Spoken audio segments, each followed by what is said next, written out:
밖에 나가서 외식할 때 고기를 먹든지 생선을 먹든지 하더라도 그걸 먹기 전에 꼭 먼저 내 안에 있는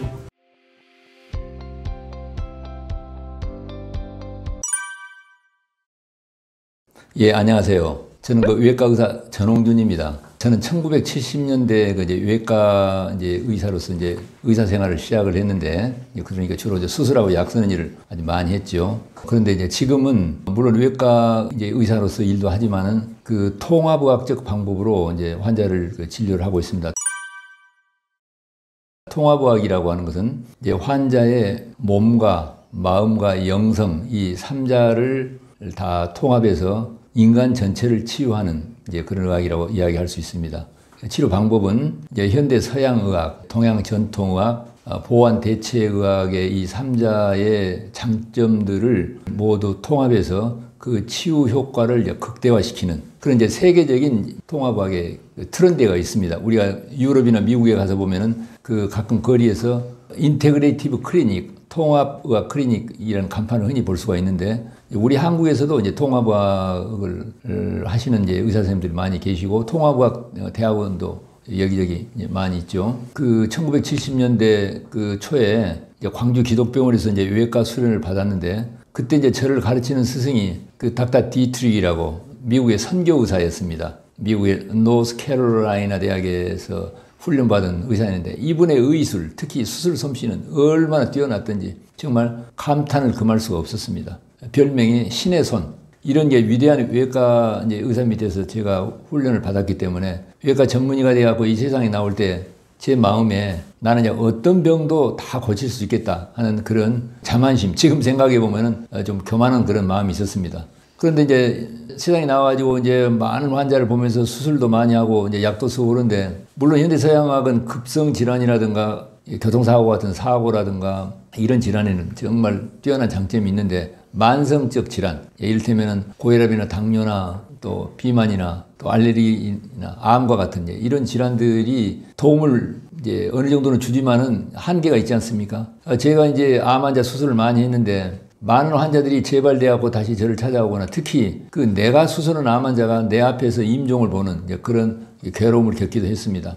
제가 가지고 있던 서양의학의 의술에 대해서 좀 회의도 들고 그런 무렵에 1980년대에 세계적으로 자연치유의학이라고 하는 새로운 의학의 풍조가 있었습니다. 한국 같으면은 서울대학교 의과대학의 이명복 교수님이라고 해부학 교수님인데요. 이명복 교수님이 한국의 자연건강의학회 회장을 하셨는데, 제가 그 선생님 밑에서 배우기도 했습니다. 그 이명복 교수님 기초의학이신데, 당신이 이명복 교수님 자신이 젊었을 때 아주 만성적 소화불량이 있었는데 아무리 서양의학 방법을 해도 안 되는데 이런 자연치유의학으로 해가지고 소화불량이 아주 근본 치유가 되니까 이 교수님이 여기에 심취를 해가지고 한국에 자연의학 학회를 만들고 연구를 하셨는데, 서울대 그 의과대학으로 워낙 환자들이 많이 찾아오는 거예요. 병원으로 와야 되는데 기초의학 교실로 환자가 오지는 않거든요. 환자가 찾아오니까 말썽이 좀 됐습니다. 그래도 이명복 교수님이 나도 의사인데 환자가 찾아오는데 어떻게 하느냐. 그래서 기초의학 교실에서 환자를 진료한 일도 있었고, 또 TV에도 많이 나가서 자연의학에 대해서 설명도 많이 했는데, 이명복 교수님의 둘째 아드님이 이경원 박사님이라고 지금 미국의 캘리포니아에서 자연의학 의사입니다. 미국이나 캐나다나 호주, 유럽 이런 등지는 의과대학하고 똑같이 8년제로 자연의학 의사, 한국 같으면 한의학과 좀 비슷하다고 할 수 있어요. 그래서 이경원 박사님이 쓴 책 중에 내 몸 내가 고쳐 쓴다라고 하는 자연의학 그 책이 우리 국내에도 있는데 정말 엄청난 파장을 줬습니다. 통합의학에 대해서 조금 이해가 필요해서 조금 설명을 드리려고 합니다. 1986년에 그 한국의 암센터가 한 군데 있었는데요, 대학병원에. 그 간암 환자가 60세가량 되는 말기 간암 환자가 어디 시골의 면장이었는데, 이분이 그 암센터에서 어떤 치료도 불가능하다. 그래서 저한테 찾아왔는데, 저에게 암을 치료하려고 찾아온 게 아니라 통증을 해결하고 링겔 주사를 하나 맞으려고 가족들이 이렇게 업고다시피 했는데, 제가 그 당시에 그 와타나베 쇼라고 하는 그 자연의학 연구소의 의사가 쓴 책하고 고다 미소라고 하는 그 오사카 대학 교수가 쓴 그 원조 생체식이라는 책, 그 다음에 하버드 보건대학원의 닥터 버나드 라운, 이제 이분은 그 노벨상도 받았습니다만 그분이 쓴 치유의 예술을 찾아서 이런 책들은 이제 자연의학에 대한 이제 책인데 내가 배운 그 이제 의학의 내용하고 이제 많이 다르단 말입니다. 저는 이제 외과 전문의 시험 볼 때 암에 대한 3대 치료를 쓰시오 이제 이런 문제가 나오면은 수술, 항암제, 방사선 그렇게 해야 되는데 이 자연치료의학에서는 자연의 이치에 맞도록 그 자연 속에 있는 치유력을 우리 안에 있는 자연 치유력과 접목시키면은 어떤 병도 낫는다. 이제 이런 내용입니다. 그래 이제 그 환자, 간암 환자에게 제가 그 보던 책들을 보여주고 뭐 이렇게 한번 해보겠느냐. 이제 그래서 이제 그분들이야 뭐 지푸라기도 잡을 심정이니까 이제 그런 방법을 했는데 3개월 정도 됐는데 간암의 크기가 반으로 줄어들고 6개월 후에 그 암센터에 갔는데 암이 사라져 버렸습니다. 놀라운 일이었습니다. 저도 왜 좋아졌는지 알 수가 없어요. 그래. 그러던 차에 또 심장병 환자, 그 심부전, 심장이 이렇게 많이 부어가지고, 이제 한국의 뭐 최고의 어느 대학병원에서 어떤 치료도 불가능하다. 그분은 뭐, 그 묘자리도 봐놓고요. 죽을 때 입을 수의도 만들어 놓은 환자였는데, 이 방법으로 했는데, 그 심장병 환자가 이제 좋아지는 놀라운 일이 일어났습니다. 이 현대 서양의학으로 불가능한 환자가 좋아지니까 이제 소문이 나가지고, 제가 무슨 의술이 좋은 줄 알고, 국내뿐만 아니라 뭐 일본, 호주, 뭐 유럽 이런 등지서까지 막 환자가 찾아와가지고 제가 이제 굉장히 어려웠습니다. 제가 뭐 책만 보고 조금 그대로 실험을 해본 것 뿐인데 그래서 제가 어쩔 수 없이 이제 병원 문을 닫고 이렇게 자연의학 연구소에 아까 책의 저자들 병원에 이제 일본 도쿄에 가고 그 다음에 하버드 보건대학원에 버나드 라운에게도 가고 이렇게 해서 제가 이제 자연의학이라고 하는 것을 이제 집중적으로 1980년대에 이제 공부를 해가지고 돌아와서 환자를 다시 주로 이제 자연의학 쪽으로 보는데 내가 이제야 제대로 된 의학을 만났구나. 이제 제가 그때 이제 그런 또 마음이 들었습니다. 또 한 차례에 또 교만한 마음이 일어났어. 그런데 다 나아야 되는데 아까 그 간암 환자나 심장병 환자 좀 다 나아야 되는데 안 나는 환자가 많이 있는 거예요. 왜 그럴까? 어떤 사람은 치료가 되는데 어떤 사람은 치료가 안 되는가? 마음의 변화가 일어나지 않으면은 병이 치료가 안 된다는 걸 제가 배우게 됐습니다. 그렇게 해서 제가 이제 그 뒤로 마음과 영성의 치유라고 하는 것이 얼마나 중요한 것인가. 그 히랍의 플라톤이요. 그 의사들이 몸만 치료한다. 그것은 무지의 소치다. 그 환자의 몸과 영혼을 통합해서 치료하면 못 고칠 병이 없는데 그렇게 이야기한 바도 있었거든요. 우리 허진호 동의보감에도 보면은 약으로 치료하는 의사보다는 음식의 섭생으로 치료하는 의사를 그 다음에 마음으로 치료하는 심의가 가장 첫째다 뭐 이런 대목도 있지 않습니까? 그래서 제가 이제 뭐 많은 명상법이다 뭐 이런 걸 배우기 위해서 디팍 초프라라고 하는 그 인도 아유르베다계 유명한 의사가 이제 미국의 보스턴에 있는데 제가 이제 거기 가서 배우기도 하고 보스턴에 가지고 그 마음의 의학을 배우고 명상법을 배웠는데요. 제가 이 마음의 힘이라는 게 얼마나 놀라운 것인가를 거기서 제가 보고 탐복한 일이 있습니다. 제가 디팍 초프라에게 이제 명상 방법을 배워가지고 제가 그 당시에 미국의 그 위스칸 대학에 제가 이제 그 연구 교수로 가 있을 때인데 보스턴의 그 하버드 대학의 찰스 컨벤션 센터에서 이제 아유르베다를 배우고 제가 사는 그 위스칸신으로 돌아가기 위해서 보스턴에서 시카고로 가는 이제 비행기를 타고 가는데요.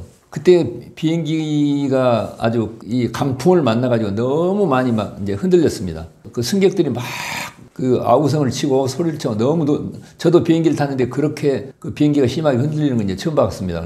근데 저는 그때 이제 마음을 조절하는 명상 방법을 비행기 안에서 하고 있는데 승무원들이 왔다 갔다 하면서 뭐 이제 진정을 시키고 그래도 막 승객들이 너무 놀래가지고 막 비행기 안이 소란하는데 제 마음은 그렇게 고요할 수가 없어요. 제 마음에 이 비행기가 설사 추락하더라도 나는 조금 더 다치지 않겠다 이런 마음이 들 정도로 디팍 초프라한테 배운 이제 명상법이 그런 효과가 있다는 걸 제가 이제 체험을 했거든요. 지금은 이제 아바타 프로그램이라고 하는 그 미국의 아주 정말 위대한 교육 심리학자입니다. 해리 팔머가 만든 그 프로그램을 지금은 많이 활용하고 있는데 그 해리 팔머의 아바타 프로그램을 제가 공부하고 또 그것을 연구하고 같은 의사들끼리 또 그룹 스터디를 하기 위해서 그 미국 플로리다 올란도를 한 20번도 더 갔습니다. 그래서 지금 그 이제 프로그램은 우리가 이제 뭘 믿느냐 내가 나를 병자라고 믿느냐 내가 나를 건강한 사람이라고 믿느냐에 따라서 근본적으로 유전자가 바꿔지게 되고 이제 환자의 치료의 결정적인 갈림길이 된다는 걸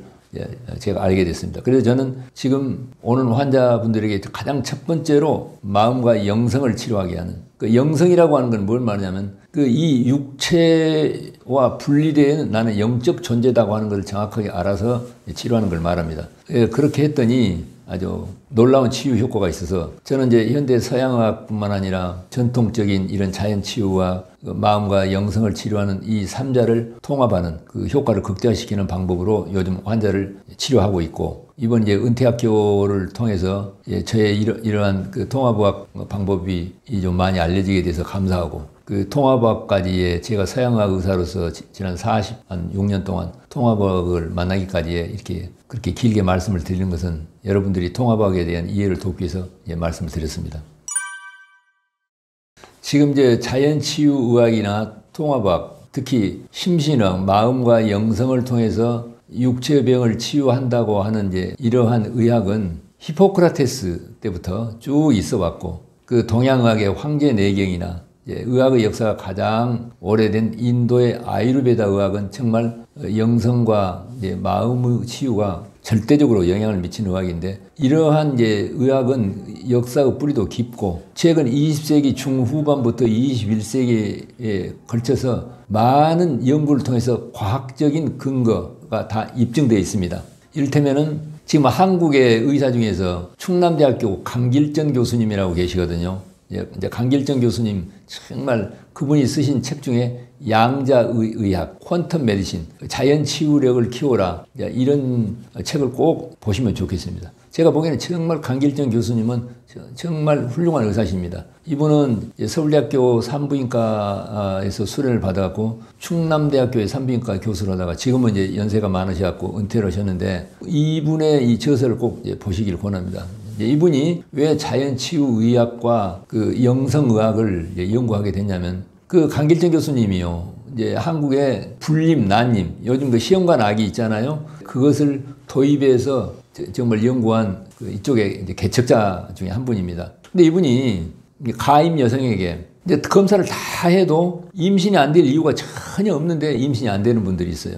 또 젊은 여성들이 생리 때 무월경인데 검사를 다 해서 월경이 안 나올 이유가 하나도 없는데 월경이 안 나온 여성들이 있어요. 근데 보통 의사들 같으면 그걸 또 이렇게 무심코 넘어가 볼 수도 있는데, 이분은 세상에 원인이 없는 결과는 없다. 왜 다 검사해도 그 임신이 안 될 이유가 없는데 왜 안 되느냐. 이걸 쭉 추구를 해봤더니, 아주 놀라운 것은 그 여성의 마음 가운데 임신을 할 마음이 없다. 이러한 잠재의식이 있는 거예요. 부부간의 갈등이라든가 시부모와의 갈등이라든가 이런 것들이 원인이 되는 거예요. 검사를 다 해도 정상인데 무월경인 여성들은 정말 이 생리가 싫다, 월경 좀 없었으면 좋겠다고 하는 그런 마음이 있는 거예요. 이렇게 우리의 마음이 육체에 영향을 미친다는 것은 너무나 분명한 사실 아닙니까? 우리가 슬프면 눈에서 눈물이 나오고 기쁘면 웃음이 나오고 화가 나면 어때요? 얼굴이 벌게지고 실제로 혈압이 높고 마음에 늘 두려움이 있으면은 막 손도 떨리고 잠도 오지 않고, 그러니까 우리의 마음의 상태가 우리 육체의 생리나 병리에 절대적이고 직접적으로 영향을 미친다는 사실에 근거해서 예로부터 마음과 영성을 변화시켜서 병을 치유하고자 하는 의학적인 연구를 많이 했습니다. 허진의 동의보감도 심란즉 병생하고 마음이 산란하면 병이 오고 심정즉 병 자유라, 마음이 고요하고 안정되면 있던 병도 다 나는다, 이런 대목도 있지 않습니까? 그래서 그런 심신의학이 그렇게 계속됐고, 강길정 교수가 그 후로 이 서양의학 의사에서 이제 자연치유의학 의사로, 그 다음에 영성의사로 바꿔가는 과정 보면은 이분이 얼마나 과학적 근거를 가지고 하는 걸 알 수가 있게 되고, 이런 마음의 상태가 우리의 유전자에 영향을 미친다고 하는 것은 너무나 많은 근거들이 많이 있습니다. 후성 유전자라는 게 바로 그것입니다. 최근에 독일의 그 내과 의사이자 신경학자인 그 요하임 바워라고 하는 그 유전학자가요, 공감하는 유전자라고 하는 책을 최근에 내는데, 이제 그 책이 지금 세계적으로 큰 반향을 불이키고 있는데, 공감하는 유전자라는 게 뭘 말하냐면 내가 어떤 감정을 가지고 있느냐, 그것에 따라서 유전자가 공감을 하는 거예요. 그러니까 아프리카 코끼리가 내가 이 상아가 있으면은 총에 맞아 죽을지 모른다. 그러니까 상아가 없으면 좋겠다고 하는 그런 감정과 생각을 가지고 있으니까 상아를 재생시키는 유전자가 꺼져갖고 상아가 안 생기는 코끼리들이 많이 있잖아요. 아프리카의 슬픈 코끼리의 유전자다. 이런 이야기가 의학 용어로 있습니다. 후성 유전학에. 많은 암 환자들의 이 마음 상태를 보면은 와, 정말 살맛이 나지 않는다. 나 기가 막혀 죽겠다든가. 분노, 그다음에 두려움, 심하게는 내가 죽고 싶다든가. 이러한 감정과 생각을 가지게 되면은 암을 잡아먹는 유전자가 실제로 이 주인이 별로 살고 싶지 않다구나. 그대로 뇌파에도 전달되지만은 그것보다 생체 전자파라고 합니다. 그 생체 전자파로 그래서 그것이 직접적으로 유전자에 영향을 미쳐서 유전자의 암을 일으키는 암 유발 유전자를 깨우고 암을 억제하는 유전자 스위치를 꺼버리는 그래서 이제 암을 유발하고 자가 면역 질환이라든가 수많은 질병들이 그 원인을 추구해 가게 되면은 결국은 이제 유전자가 영향이 있는데 유전자의 향배, 유전자가 병으로 갈 거냐 건강으로 갈 거냐를 결정하는 그 가장 결정적인 요인이 마음에서 뭘 믿느냐. 이걸 연구해서 세계적으로 큰 반향을 일으키는 학자가 브루스 립튼이라고 하는 스탠포드 대학의 세포 생물학자인데요. 그분의 그 저서 중에 The Biology of Belief, 신념의 생물학이라고 하는 걸 내가 어떤 마음을 먹느냐, 그리고 내가 어떤 환경에서 무엇을 먹고 어떻게 사느냐, 이 두 가지가 마음과 내가 생활하는 습관이 내 건강과 운명을 변화시킨다. 이게 이제 브루스 립튼의 신념의 생물학입니다. 이 책이 나온 후로 생물학계에 그라운드 브레이킹 뉴스다. 아주 경천동지할 만한 그런 새로운 생물학이다. 그래서 이런 책들이 아주 21세기에 들어가고 많이 나와 있기 때문에 자연치유의학이라든가 심신의학, 영성의학 이것에 대한 과학적 근거들이 아주 많이 있습니다. 그래서 관심이 있는 분들은 너무나 많은 이런 문헌도 있고 논문도 있고 책도 있고 또 유튜브에도 또 소개된 것도 많이 있기 때문에 그런 쪽을 참고하시면 좋겠습니다.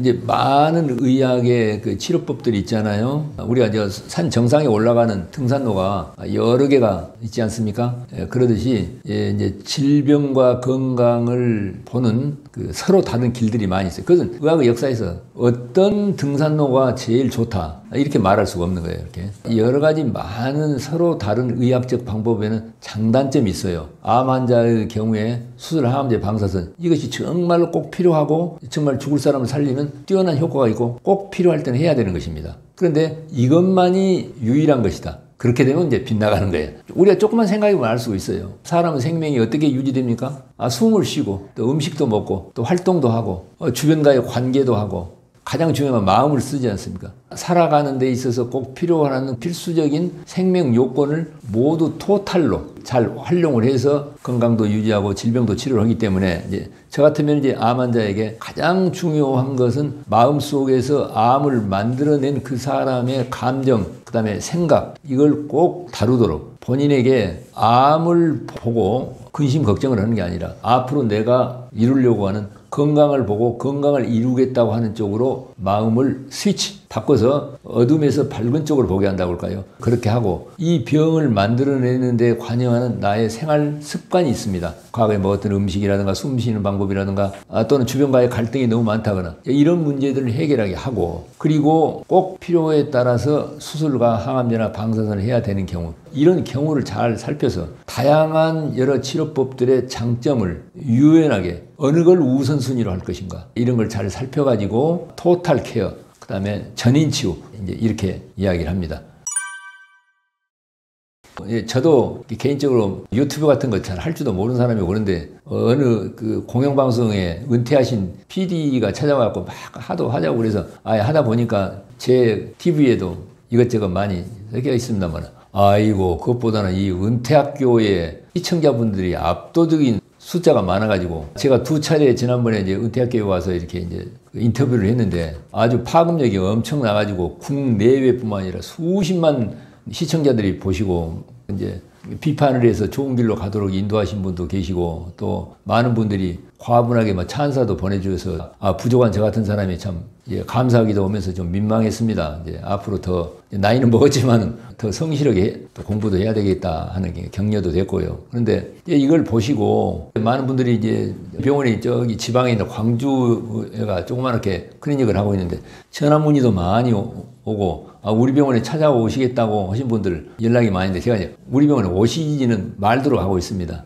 제가 뭐 우리 병원을 막 홍보할 마음은 별로 없거든요. 제가 근래에 낸 그 생명 리셋을 저는 웬만하면은 그 생명 리셋 책을 보시고 그대로 따라하시면 된다. 제가 이제 그렇게 하고 있습니다. 어쨌든 은퇴학교에서 저희 서투른 이야기지만 이것을 알려서 많은 분들에게 희망을 주고 정말 스스로 자기의 건강 관리를 할 수 있도록 좋은 길로 인도해 주신 우리 은퇴학교에 제가 깊은 감사를 드리고 있습니다.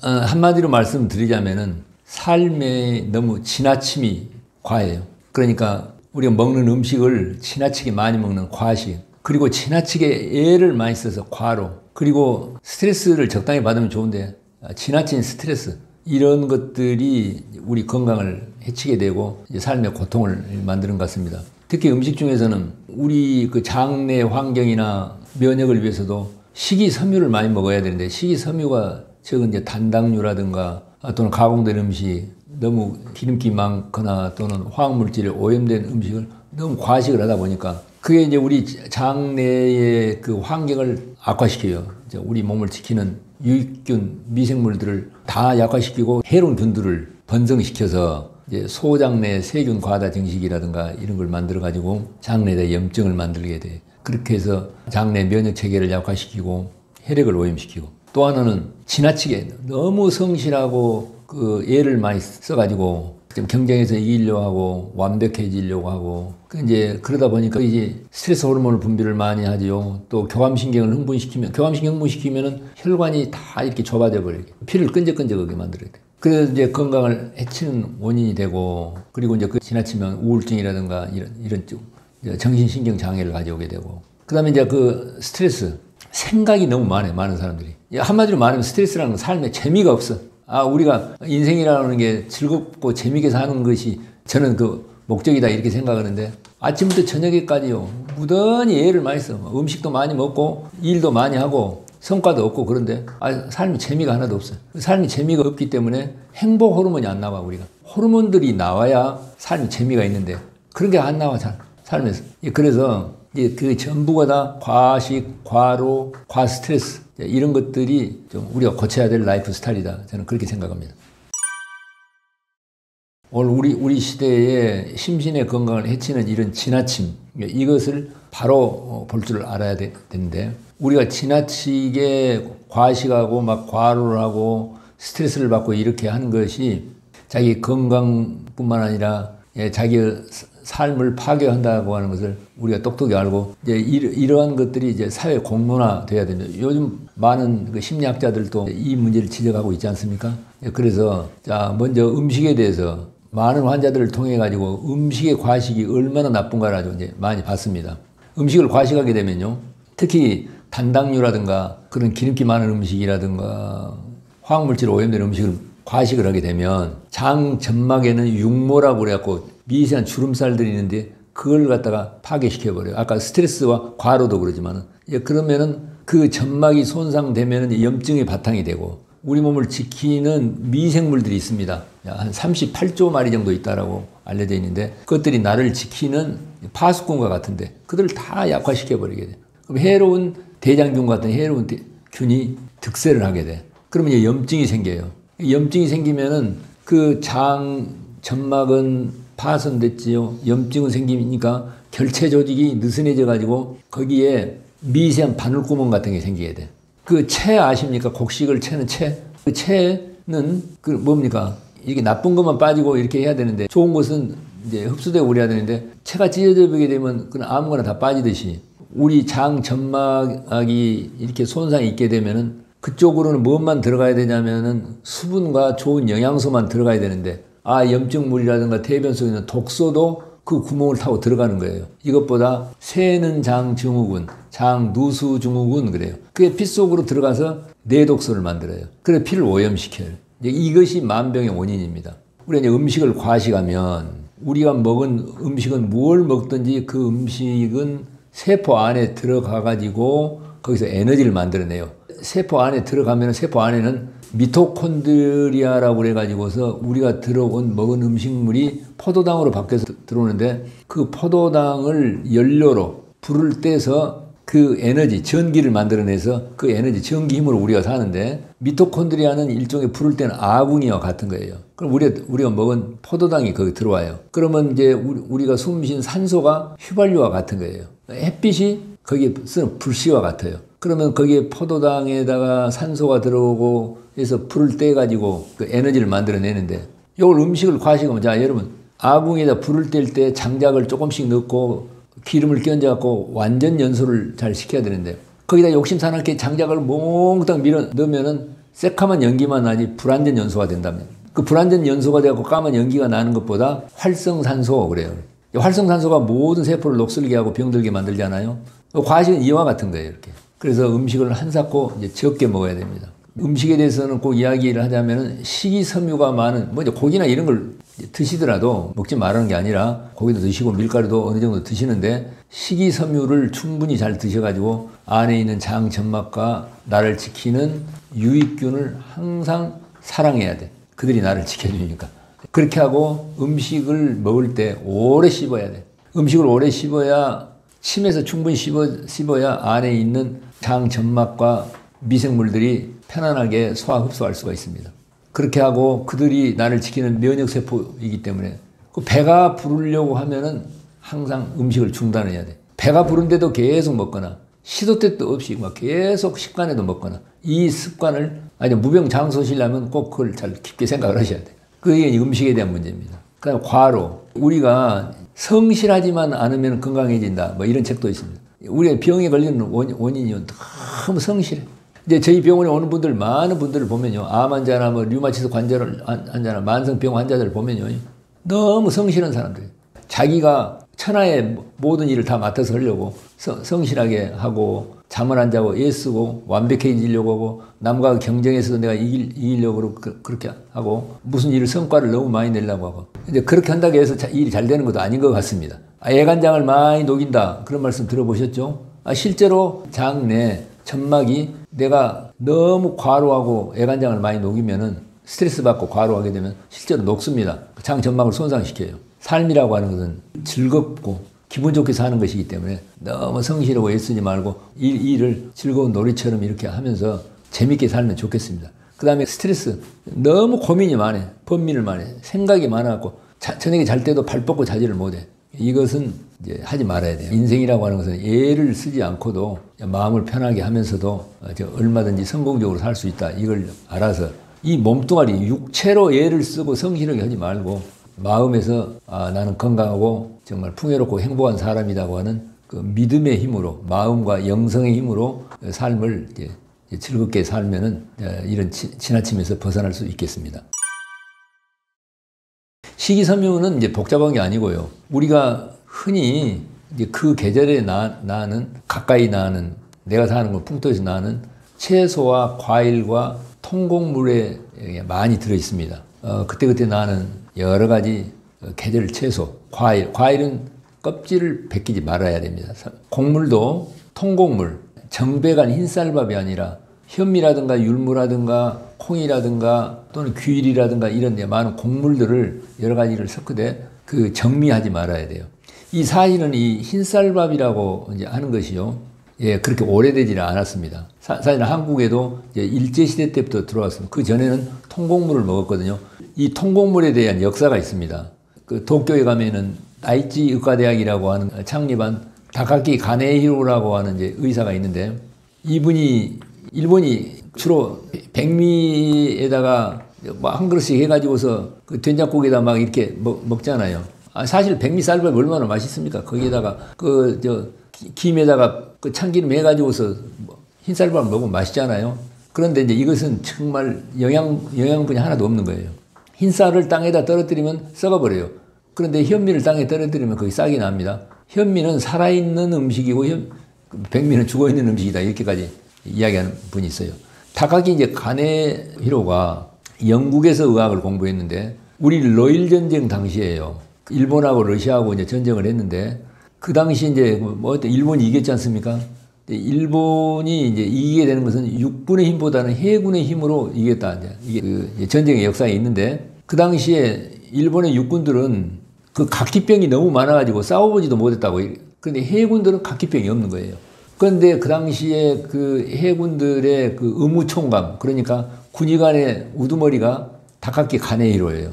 영국에서 공부를 할 때 통밀빵에다가 그 카레를 주는 걸 배웠어요. 이렇게 영국의 해군들이 각기병이 없는 거예요. 러일전쟁 당시에 일본의 육군들은 흰쌀밥에다가 고기에다가 단무지에다 이런 걸 줬어요. 해군들은 다카키가 해군 의무총감이라 현미에다가 푸정거리, 채소를 많이 올리고 카레라든가 이런 걸로 이렇게 주로 줬습니다. 해군들에게는 병이 없어요. 이렇게 이 현미 쌀밥을 다카키 계량식이다 이렇게 해도 이름을 붙여요. 그런데 일본의 육군하고 해군하고 앙숙지간이요. 육군들이 야 해군 애들이 먹는 걸 우리가 어떻게 먹느냐 가르쳐줘도 안 받아들여요. 이렇게 의학의 역사에 그런 게 나옵니다. 일본이 에도 시대 이전까지는 다 현미를 먹었습니다. 에도 시대에 수도가 교토에 있었잖아요. 에도 시대의 교토에서 큰 대화재가 일어난 일이 있습니다. 한 거의 10만 호 정도가 불에 탔다. 이런 대화재가 있었는데 그 화재가 왜 일어나냐면 일본의 집들이 다 이렇게 목조 건물이잖아요. 전통 가옥들이. 그런데 집에서 밥하다가 이렇게 불을 내가지고 그것이 옮겨 붙어가지고 대화재가 있었어요. 그래서 그 대화재 사건이 난 후로 에도 정부의 조정에서 집에서 밥을 못 하겠습니다. 여기저기 이제 공회당을 만들어가지고 밥을 이 공회당에 와가지고 해라. 집에서 밥하다 걸리면 처벌받고 그런 시절이 있었어요. 그런데 이제 그 현미로 밥을 하게 되면 오래 걸리잖아요, 이렇게. 그래서 쌀을 깎아라. 그래서 그때부터 이제 흰쌀이 나와, 정백이 나왔어. 흰쌀은 그냥 금방 밥이 되니까. 그때 그 에도 당시에 무사들, 사무라이들이 교토에 있을 때는 늘 피곤하고 힘이 없고 그런데 자기 고향 집에 가면 막 힘이 생기고 건강 상태가 좋은 거예요. 여기 교토에 있을 때는 흰쌀밥에다가 아까 고기나 단무지나 뭐 영양이 별로 없어요. 그런데 자기 고향에 가면 옛날 전통식으로 현미에다가 채소 이렇게 많이 먹고 그러니까 힘이 난단 말입니다. 그래서 이제 우리가 정말 이 식이섬유라고 하는 것은 채소, 과일, 통곡물을 될 수 있으면 가공을 적게 해서 천연 그대로를 먹게 되면 충분한 힘이 석유가 들어오고 이것이 우리 건강을 위한 최고의 음식이다. 그런 것들이 지금 많이 밝혀졌지 않습니까?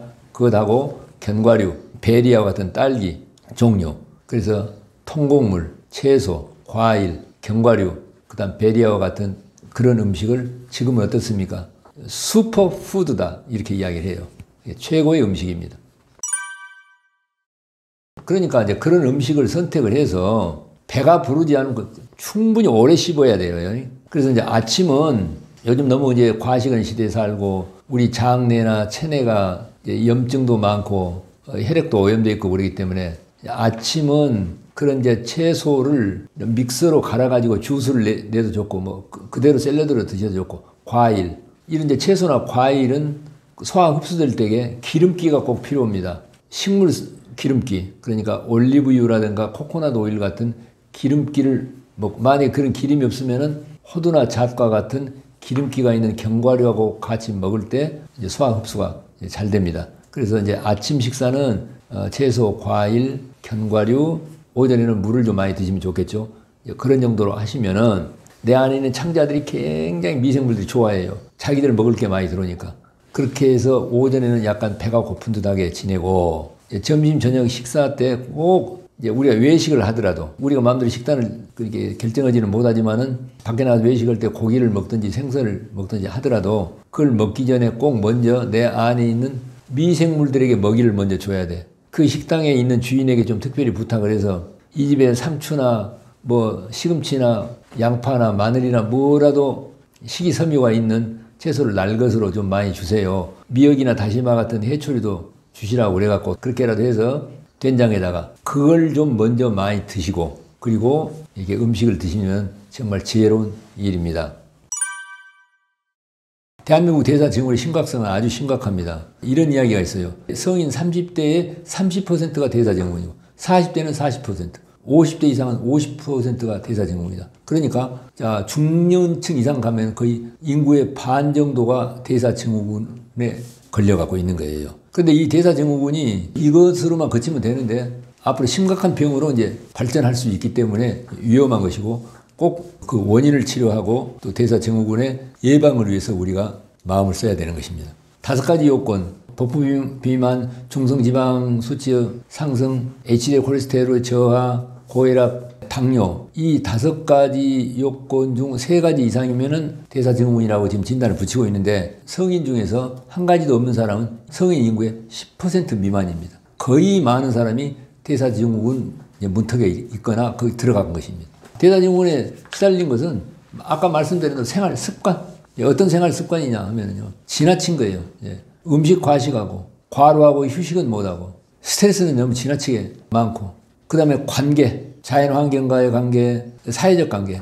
자연환경의 관계는 우리가 환경을 파괴하고 환경을 오염시킴으로써 우리가 과보를 받지 않습니까?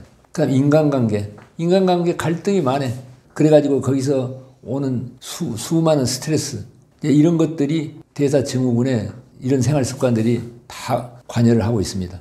우리 사회에 대사증후군 환자들이 아주 폭발적으로 늘어가고 있고, 특히 선진국으로 갈수록 늘어가고 있고, 이것이 만병의 이제 출발점이기 때문에 정말 대사증후군을 잘 이해를 해야 되고, 대사증후군의 관리와 예방을 잘해야 되기 때문에 대사증후군의 실체를 우리가 확실하게 이번 기회에 알 필요가 있겠습니다. 대사증후군은 우리가 서양의학의 학회 내에서의 기준은, 대사증후군은 5가지의 요건이 있습니다. 즉 복부 비만, 둘째는 중성지방 수치의 상승, 그 다음에 HDL 콜레스테롤, 좋은 콜레스테롤 수치의 저하, 그 다음에 혈압이 높은 고혈압, 혈당이 높은 고혈당. 다시 말하자면 복부 비만, 중성지방의 수치 상승, HDL의 저하, 고혈압, 당뇨, 이 5가지의 징후를 모두 합쳐서 대사증후군의 구성 요건으로 보는데, 이 중 5가지 중에서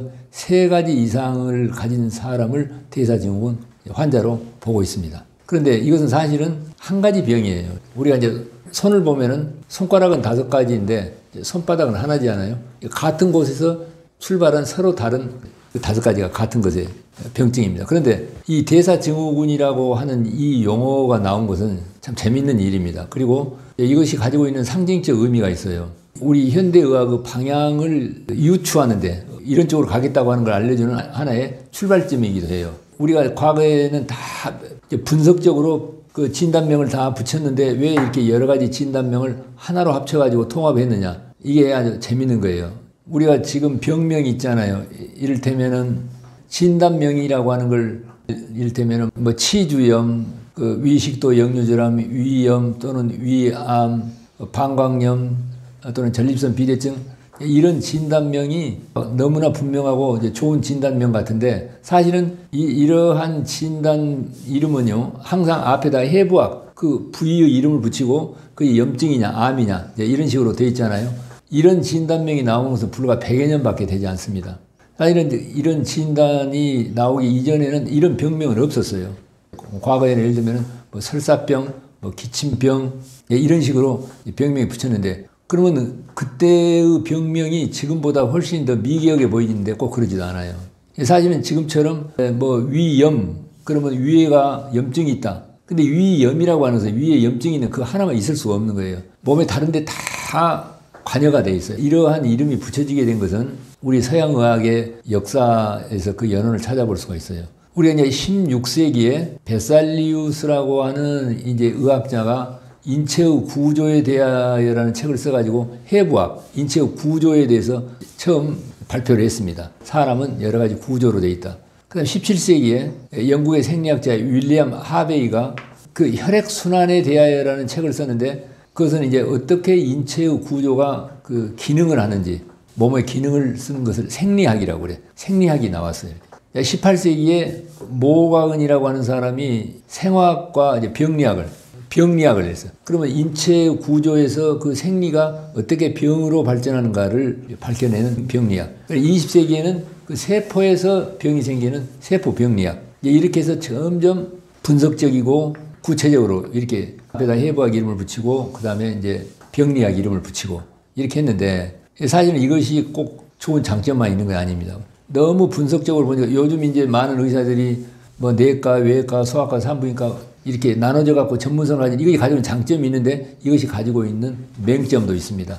인체를 우리 사람 몸은 자동차 부속품처럼 교체하듯이 될 수 있는 게 아니라 우리 몸은 모두 세포가 안에 있는 모든 미생물이 서로 협동하고 함께 돕는 정보를 교환하는 하나의 생명 단위 유기체인데 그걸 너무 분석적으로 하다 보니까 나무는 보되 숲을 보지 못하는 그런 맹점이 생겨서 건강을 관리하는데 그것이 가지고 있는 아주 치명적인 약점이 있습니다. 이제 그래서 요즘에 통합의학이라고 하는 것도 우리가 이런 분석적인 기계론적인 현대의학이 뛰어난 장점이 있지만 사람 몸은 자동차 부속품 교체하듯이 될 수 있는 게 아니고 이대로 몸과 마음이 하나의 생명 단위인데 이것을 토탈로 전체로 볼 때 그 환자의 병을 치료하고 그 사람을 건강 관리하는데 뛰어난 장점이 있다. 이런 쪽으로 이제 가는 경향이 그것이 이제 통합의학입니다. 이 대사증후군이라고 하는 것이 어떻게 보면 통합의학적인 용어예요. 비만이라든가 고지혈증이나 고혈압이나 당뇨가 별개의 병이 아니라 손가락이 만나면 손바닥에서 만나듯이 하나의 병이다. 어떤 하나의 병이냐? 우리 장내 환경이 나빠가지고 피를 오염시킨 창자와 피의 병이다. 이렇게 말을 할 수가 있는 거예요. 그래서 대사증후군은 개별로 고지혈증, 고혈압, 당뇨, 비만 이렇게 나누어서 치료하는 것보다는 그걸 전체로 하나의 징후로 하나의 병증으로 볼 때 훨씬 더 치료가 잘 되는 거죠. 우리 이제 고혈압 환자가 혈압약을 먹다 보면 그 후에 당뇨, 당이 높아지는 경우가 있어요. 또 고지혈증이 같이 있어요. 비만도 같이 있어요. 이게 이제 다 따로따로 아니고 같은 병이다 그런 이야기입니다.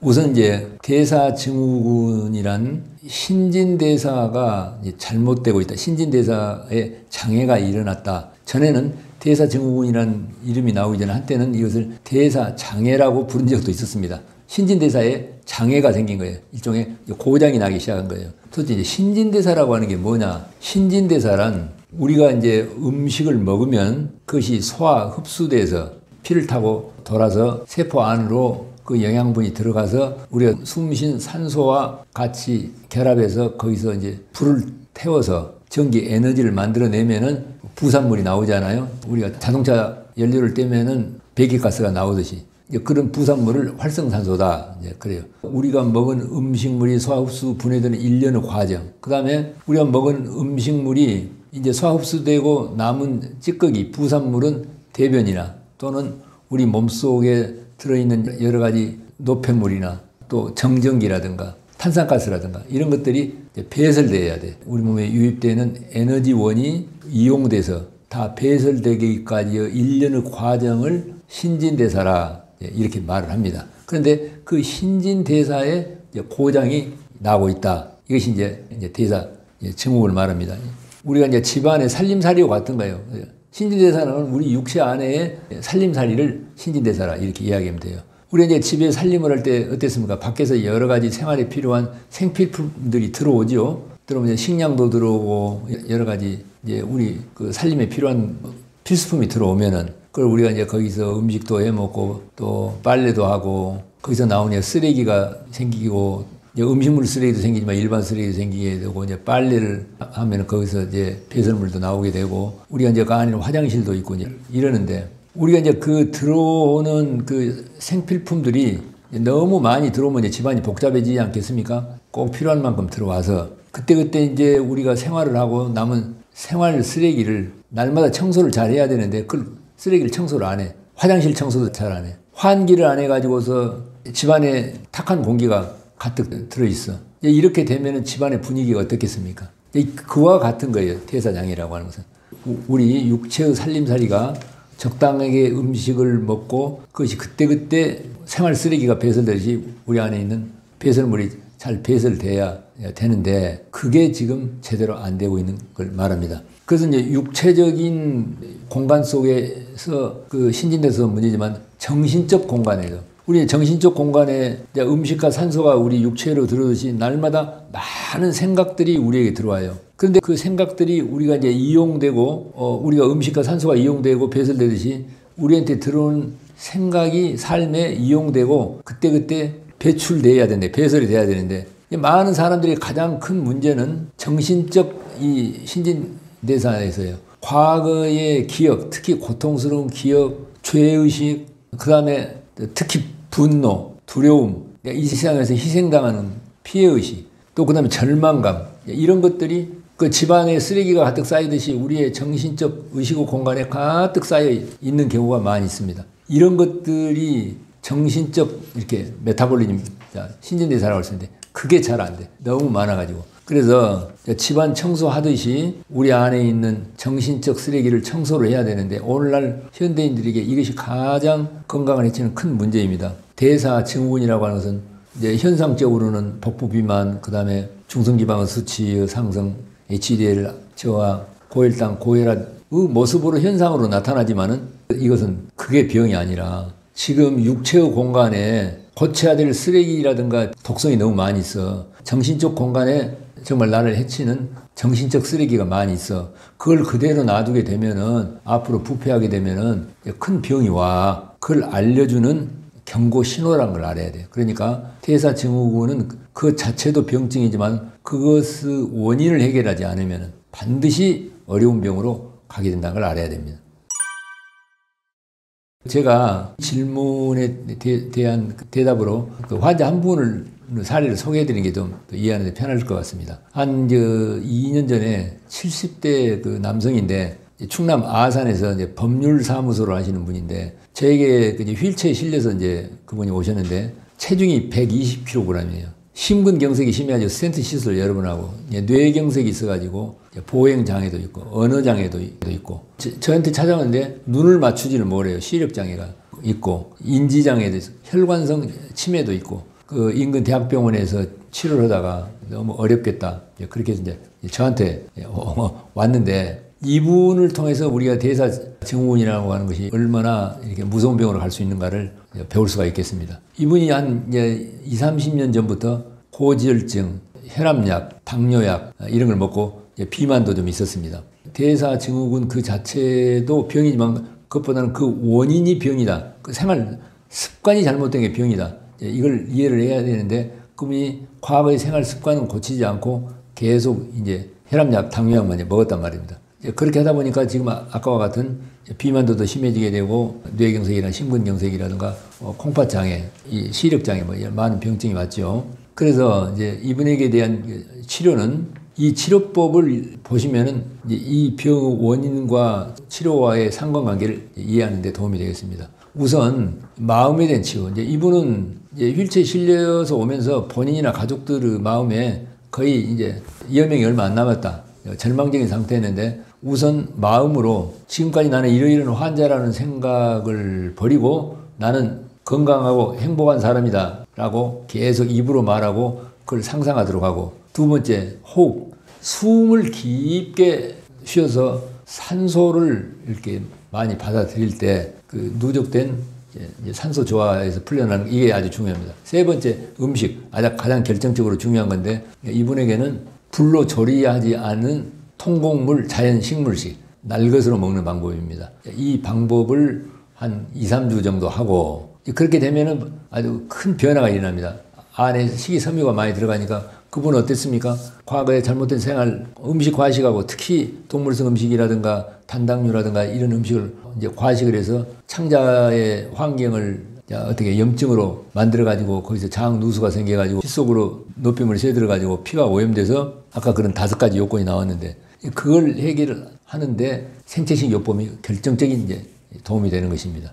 식이섬유가 들어가게 되면은 이제 식이섬유가 소화 분해될 때 거기서 생리 활성화 신경 전달 물질인 SCFA라고 하는 게 나오는데 그것이 우리 몸속에 그 창자 속에 환경을 염증을 해결할 뿐만 아니라 과민한 면역 반응을 정상화시키는데 큰 도움이 되고 그리고 행복 호르몬을 분비시키는 데 도움이 되고 그렇게 해서 이제 2주 정도 이제 생채식을 한 다음에 약 2주 정도 생야채와 과일 즙만 먹는 절식 방법을 하고 지금 잘 걷지는 못하지만은 밖에 나가가지고 맨발로 흙과 접촉하고 햇볕을 쬐고 계속 이렇게 기뻐하며 웃고 이런 방법들을 이제 주로 했는데 물론 이제 여러 가지 의학적 방법 모발 검사를 해서 중금속이 있는지 영양 상태는 어떤지 이런 치료도 했습니다만은 8개월 만에 이제 이분이 저희 병원에 왔는데 체중이 80kg로 떨어지고 모든 대사증후군 증세가 사라지고 완전 청년처럼 새로 바뀌어져 갖고요. 눈빛이 반짝반짝 해가지고 그 전에 이제 법률사무소를 폐업을 하고 이제 절망 속에 있었는데 다시 법률사무소를 다시 재개업하겠다. 지금 아주 잘하고 계십니다. 2년 전에 왔는데. 이걸 보면서 이 환자를 통해서 우리가 배울 수 있는 법은 생활 습관을 바꿔야 대사증후군이 해결된다. 대사증후군을 가지고 있거나 대사증후군을 예방하고 싶은 분은 이제 방금 제가 말씀드린 마음과 숨쉬기, 특히 음식을 식이섬유를 많이 먹게 되고 그 다음에 한사코 햇볕과 흙하고 접촉하는 운동을 하고 마음속에 기쁨과 즐거움이 들어오게 하는 그런 쪽을 할 때 정말 마음속에 신념이 나는 이제 절망적인 환자이다 해서 나는 정말 건강하고 행복한 쪽으로 바꿔지게 되고 삶이 늘 기쁘고 행복한 쪽으로 감정을 바꿈으로써 그분의 유전자가 다 정상으로 복구돼서 이렇게 회복됐다는 걸 이분을 통해서 배울 수가 있습니다. 지구상에 있는 모든 의사들이 고지혈증, 고혈압, 그 당뇨약을 뭐 평생 먹어야 된다 이렇게 말씀하시는 의사분은 안 계십니다. 다만 병증들, 이게 아까 말씀드린 대사증후군 병이잖아요. 이 병이 오는 원인이 무엇입니까? 생활 습관이 잘못됐단 말입니다. 그 생활 습관을 고쳐서 혈압이나 혈당이나 고지혈증이 정상으로 되면은 그 의사 선생님들이 약을 뭐라 하겠습니까? 그렇지 않죠. 그러니까 이건 옵션이에요. 혈압이나 혈당이나 고지혈증, 혈당이 높거나 하는 분들이 약을 갑자기 끊는다? 그건 절대 안 될 일입니다. 그런데 혈압이나 혈당이 정상이 되면 약을 계속 먹을 필요가 있습니까? 그럼 약을 먹을 필요가 없죠. 그럼 이제 우리가 어떻게 하냐? 아까 말씀드린 대로 그 환자처럼 불로 조리하지 않은 생채식을 계속하고 절식도 하고 그리고 스트레스 조절하고 그렇게 해서 마음의 신념을 바꿔가지고 혈압, 혈당이 정상이 되니까 이분은 약을 먹을 필요가 없게 됐죠. 이렇게 하는 방법이 있습니다. 이렇게 하는 방법이 있는데 그러면은 왜 일반 의사들은 이것도 모르고 계속 약을 먹으라고 하냐. 그 일반 의사들이 이걸 모를 바는 아닌데 환자분들이 제가 이야기하는 방법 같은 이런 적극적인 방법으로 이제 죽을 병에 걸리지 않은 한은 생활 습관을 바꾸는 사람이 희귀하기 때문에 오늘날 우리가 어떻습니까? 생활 문화가 한 걸음만 나가면은 갈비집 아니면 횟집 아닙니까? 이 맛있는 음식을 포기하기 어렵잖아요. 우리가 만나면 늘 외식을 하게 되고 이런 그 생활 문화 속에 살기 때문에 이것을 바꾸기가 쉽지가 않습니다.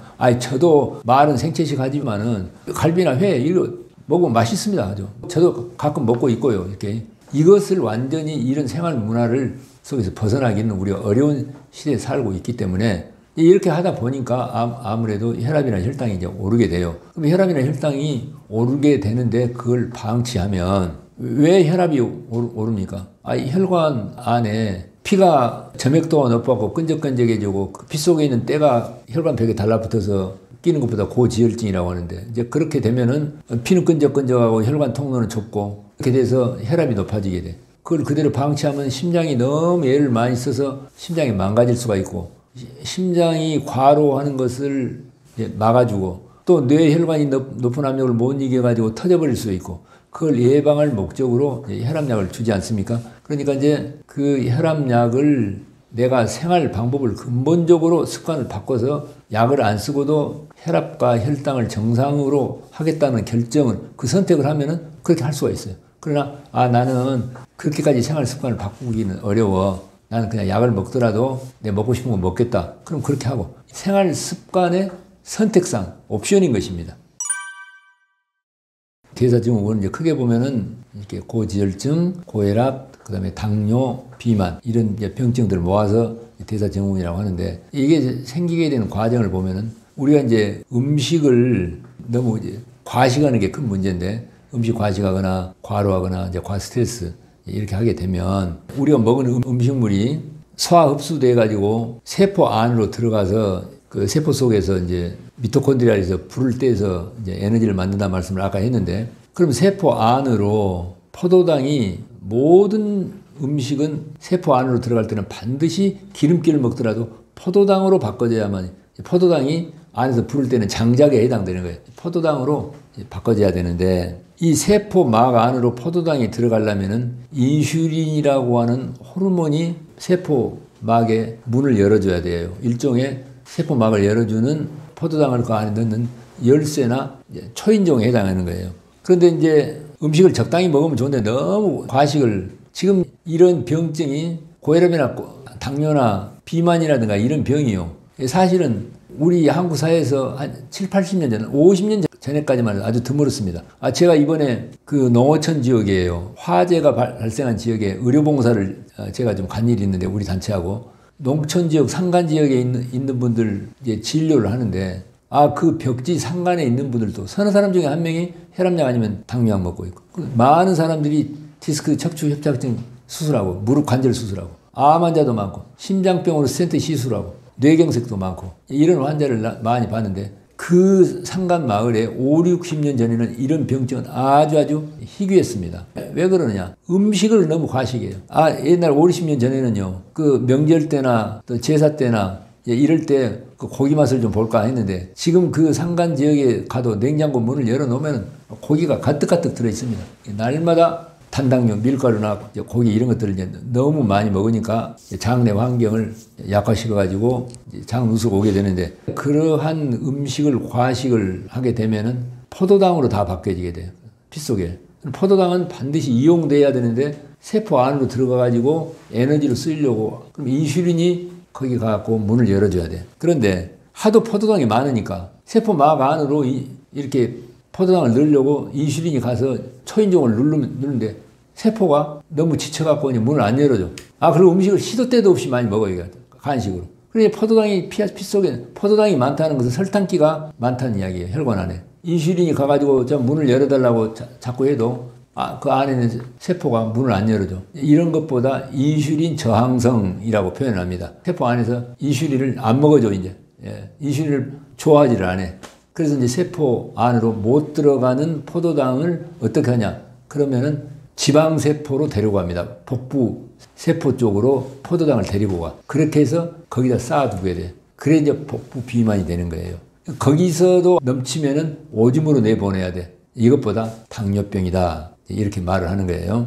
그렇게 하고 기름기라든가 탄당류라든가 화학물질로 오염된 음식을 과식하게 되면 창자 안에 점막을 파괴하고 장 누수가 온다는 말씀 아까 들었죠. 장벽에 손상이 일어나가지고 창자 내에 있는 염증 물질과 대변 속에 있는 독소들이 느슨하게 새 들어간다니까요. 투과성이 높아가지고. 그럼 피 속이 오염이 돼갖고 염증이 생기게 돼요. 이렇게.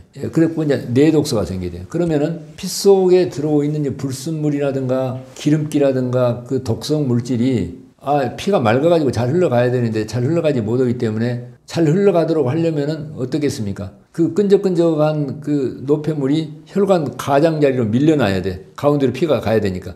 그렇게 해서 혈관에 달라붙는 것, 이것보다 고지혈증 그래요. 그럼 혈관에 이런 기름때가 끼어갖고 오래 놔두게 되면 혈관이라는 것이 풍선처럼 말랑말랑하게 이제 탄력성이 있어야 되는데 그게 이제 탄력성이 떨어져가지고 굳어지게 돼. 이것보다 동맥경화. 그러니까 혈관이 말랑말랑하고 그리고 혈관 안에 벽에 때가 없는 고지혈증이 없고 피는 깨끗하면은 점액도가 떨어지면 피가 잘 가요. 그러면은 뭐 때문에 혈압을 높이겠습니까?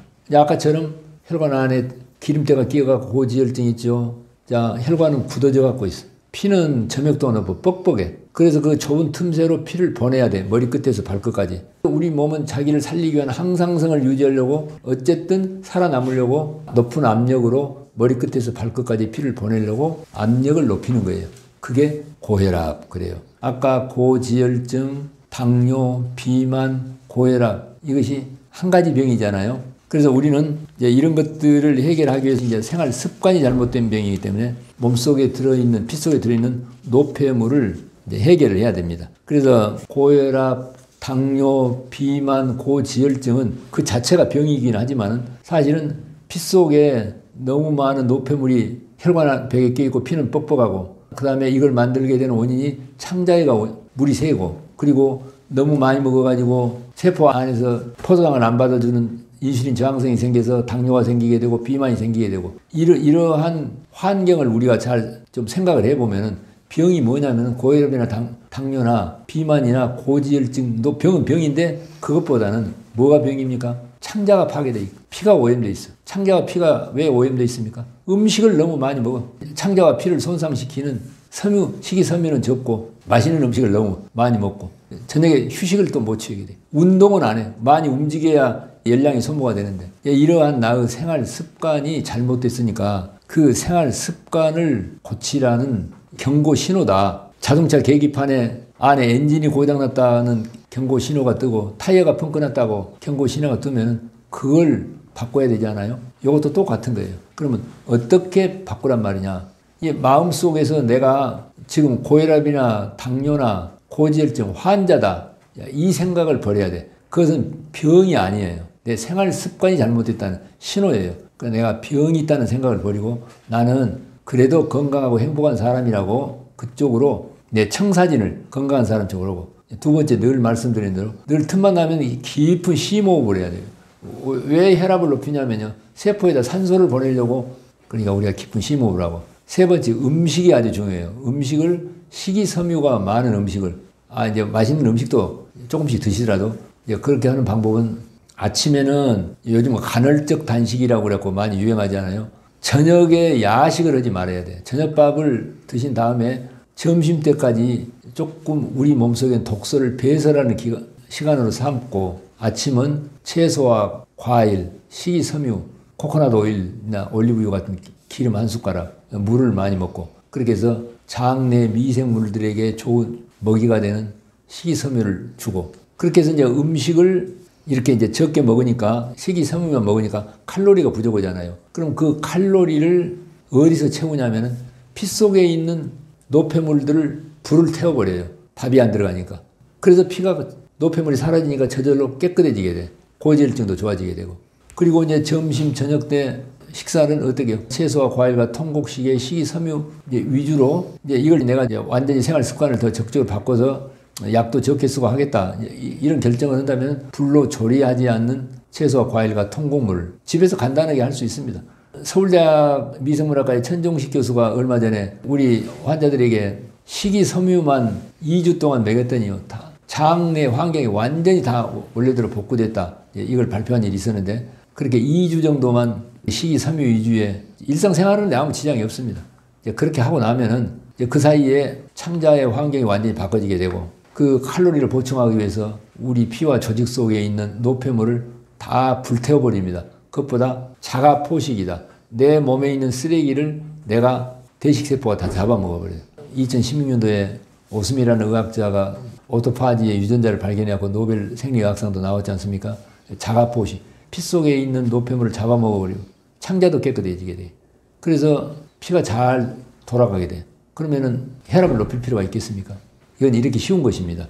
그 대사증후군에 정말 치유를 적극적으로 하겠다 하는 분들은 지금 말씀드린 대로 이렇게 생활 습관을 담대하게 바꾸고 그 뒤로 자기 삶에서 아침 식사나 식이섬유로만 점심 저녁 때는 항상 먼저 식이섬유를 채소 과일과 통곡식을 이렇게 많이 드시고 일반 식사도 하시고 그리고 이제 조절해 보면서 혈압이나 혈당이 오르지 않으면 이게 잘 돼가고 있구나. 만약에 혈압이나 혈당이 오르고 비만이 오게 되면 경고 신호가 또 떴구나. 안에 창자와 피가 문제가 있구나. 그걸 알아차리고 또 이렇게 하면 되고. 그래서 이제 예방과 치유 방법은 이렇게 말씀드릴 수가 있겠습니다. 추가로 해서 이제 운동. 우리가 이제 운동을 해서 땀도 흘리고 호흡을 해가지고서 이제 노폐물도 몰아내게 되고 안에 있는 여러 가지 열량을 태워야 되기 때문에 꼭 운동을 하는데 햇빛도 쬐고 땅도 밟고 운동을 할 때 너무 애쓰지 말고 정말 즐거운 놀이처럼 이렇게 운동하시고 저녁에 이제 숙면을 취해야 돼요. 주무실 때 공기소통이 잘 되도록 하고 저녁에 깊게 잠을 들고 마음속에서 늘 기쁨과 즐거움이 일어나도록 대사증후군의 치유와 예방에 확실한 효과가 있겠습니다.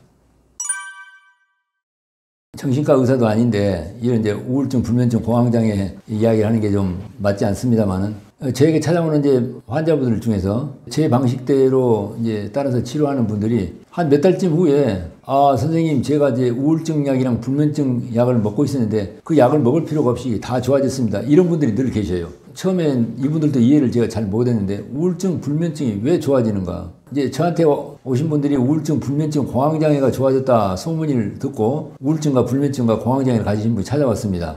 이분이 부산에 사는 토목공 기사인데 이분은 공황장애가 심해도 너무 심해가지고 어느 대학병원에서 뭐 10년 가까이 약을 먹고 이제 안 되니까 뭐 자살 시도도 하고 가족들 말이야 뭐 그렇습니다. 치료 방법은 저한테 오는 모든 환자에게는 저는 이제 모든 병의 만병의 근원이 장내 환경을 바꾸고 피의 환경을 바꾼다. 마음속에 이 정신적 찌꺼기를 피에 독을 해독하듯이 해독한다.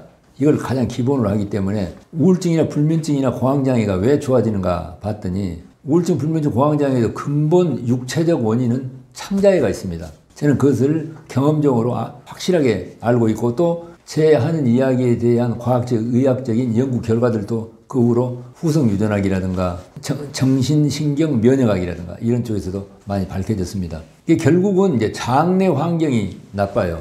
좋지 못한 음식을 과식해가지고 장내 점막을 파괴하고 미생물, 우리 몸을 도와주는 유익균들이 파괴가 되고 장내에 염증이 생기게 돼요. 늘 말씀드린 대로 장내 염증물과 독성물질이 스며들어가고 피에 뇌독소를 만들게 돼요. 피의 흐름이 나빠지게 돼. 그렇게 해서 뇌혈관의 혈류들이 나빠지게 돼. 이런 것들이 우리에게 이제 행복 호르몬을 갖다가 분비를 약화시키게 돼. 세로토닌이라든가 우리가 잠들게 하는 멜라토닌이라든가 이런 행복 호르몬을 분비를 약화시키게. 이제 그래서 우울증이 온다고 봅니다. 그럼 뭐 이제 정신적 찌꺼기도 있죠. 이제 감정의 상처라든가 이런 것하고 다 관계가 되는데. 그래서 이제 제가 늘 하는 방법대로 육체에 대한 치료. 육체는 장을 정결하게 정화시킨다. 그 다음에 피를 깨끗하게 해서 피순환을 좋게 하게 해서 산소 공급이 세포에 잘 되도록 한다. 이렇게 하고 있는데 그렇게 했더니 우울증, 불면증 환자에게 육체에 대한 치료는 생체식과 절식입니다. 이제 그렇게 하면은 피가 맑아져가지고 산소가 뇌세포라든가 전신의 세포에 공급이 잘 돼요. 우리에게 행복 호르몬인 세로토닌이라든가 멜라토닌 같은 호르몬이 이 장 내에서 분비가 많이 되지 않아요. 그 전에 장내 환경이 나빠가지고 그 분비가 잘 안 되던 그 장내에서 그런 행복 호르몬이 분비가 많이 돼. 그리고 창자는 제2의 뇌다 이런 이야기가 있지 않습니까? 실제로 그 장내에는 창자의 근육층에가 카자르 세포라고 하는 신경 이제 세포가 있는데 그런 세포들이 뇌세포와 똑같은 것입니다. 우리가 어떻습니까? 막 화가 나거나 기분이 나쁘면은 소화도 잘 안 되고 배도 아프고 그러잖아요. 밥도 잘 못 먹고. 또 반대로 설사를 많이 하거나 너무 소화불량이 있거나 그런다면 또 기분이 나빠지잖아요. 그러니까 기분이 좋지 않으면은 위나 창자의 상태가 나빠지고 위나 창자의 상태가 나빠지게 되면은 기분도 나빠지고 사실은 서로 연결돼 있는 이걸 보더라도 창자의 환경을 좋게 해야 기분이 좋아져. 기분이 좋아져야 우울증과 불면증과 공황장애가 좋아지지 않겠습니까? 그래서 우울증, 불면증, 공황장애 있는 분들은 필수적으로 꼭 장내 환경을 좋게 해서 창자를 편안하고 아름답게 해야 되는 것입니다. 그걸 하는데 제일 좋은 방법이 생체식요법이라든가 절식요법을 통해서 장내 환경을 리모델링을 해야 돼요. 그 이제 우울증 환자들 저희 병원에 오면 모두 다 이 손가락을 통해 가지고서 손톱 밑에 있는 모세혈관을 현미경으로 보는데요. 거의 한결같이 모세혈관이 노폐물로 많이 막혀 있거나 좁아져 있습니다. 그러니까 그것은 그 모세혈관을 통해서 적혈구가 산소와 영양분을 싣고 그 모세혈관을 통과해 갖고 세포에 전달해 줘야 되는데 그게 잘 안 돼요. 세포 내 만성적인 산소 결핍 상태가 있어요.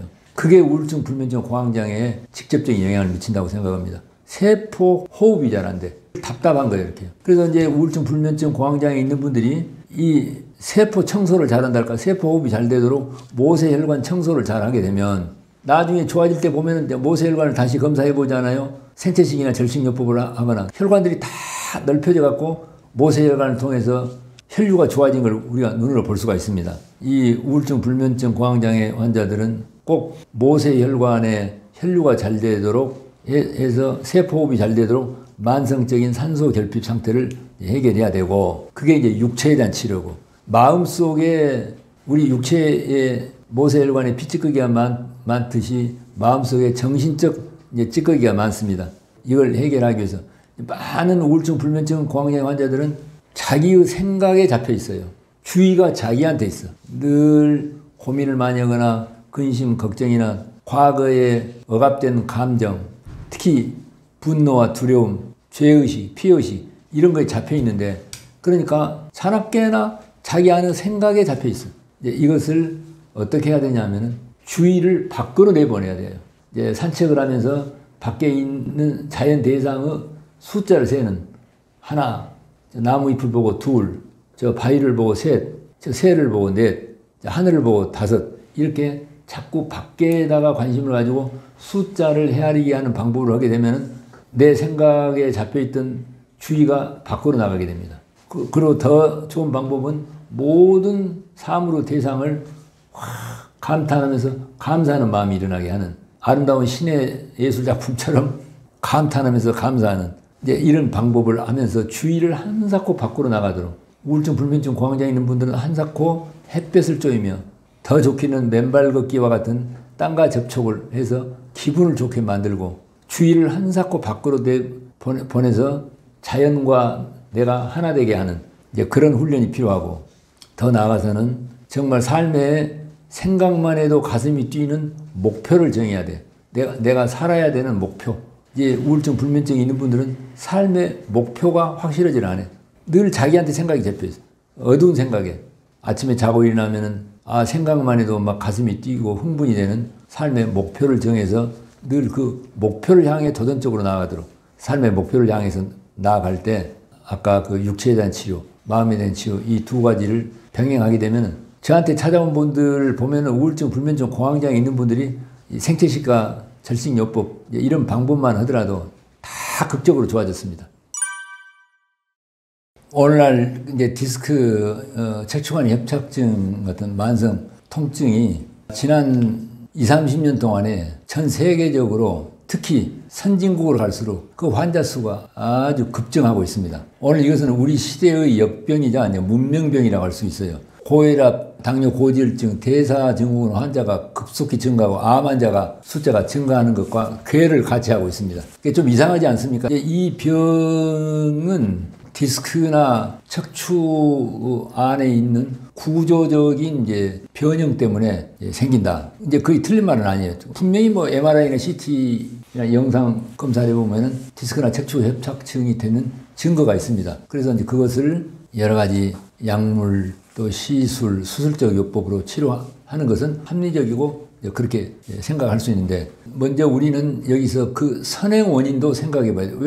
왜 디스크나 척추관 협착증 환자가 그렇게 많아지는가? 저는 아프리카에 우리 의료봉사단체하고 아프리카 의료봉사를 거의 한 20번 가까이 갔는데요. 이 디스크나 척추 협착증 환자 수는 아주 적습니다. 거기는 주로 피부병이라든가 근육통이라든가 복통, 배가 아프다는 사람이 많아요. 이런 데 많은데 디스크라든가 알레르기라든가 이런 암이라든가 이런 건 적어요. 그게 좀 이상하지 않아요. 왜 선진국으로 갈수록 이게 많아지는가 했는데 저는 디스크나 척추관 협착증은 굳어짐, 긴장에서 오는 병이라고 생각하고 그 이치를 정확하게 알게 되면 디스크나 척추관 협착증은 아주 쉽게 나을 수 있다. 실제로 지난 20-30년 동안에 제가 디스크나 척추관 협착증 환자를 많이 봤는데요. 이분들이 거의 다 쉽게 좋아졌습니다. 제가 정형외과나 신경외과 의사도 아닌데 좋아지냐면 저는 척추나 또는 그 근육 자체를 실제로 손도 대지 않았습니다.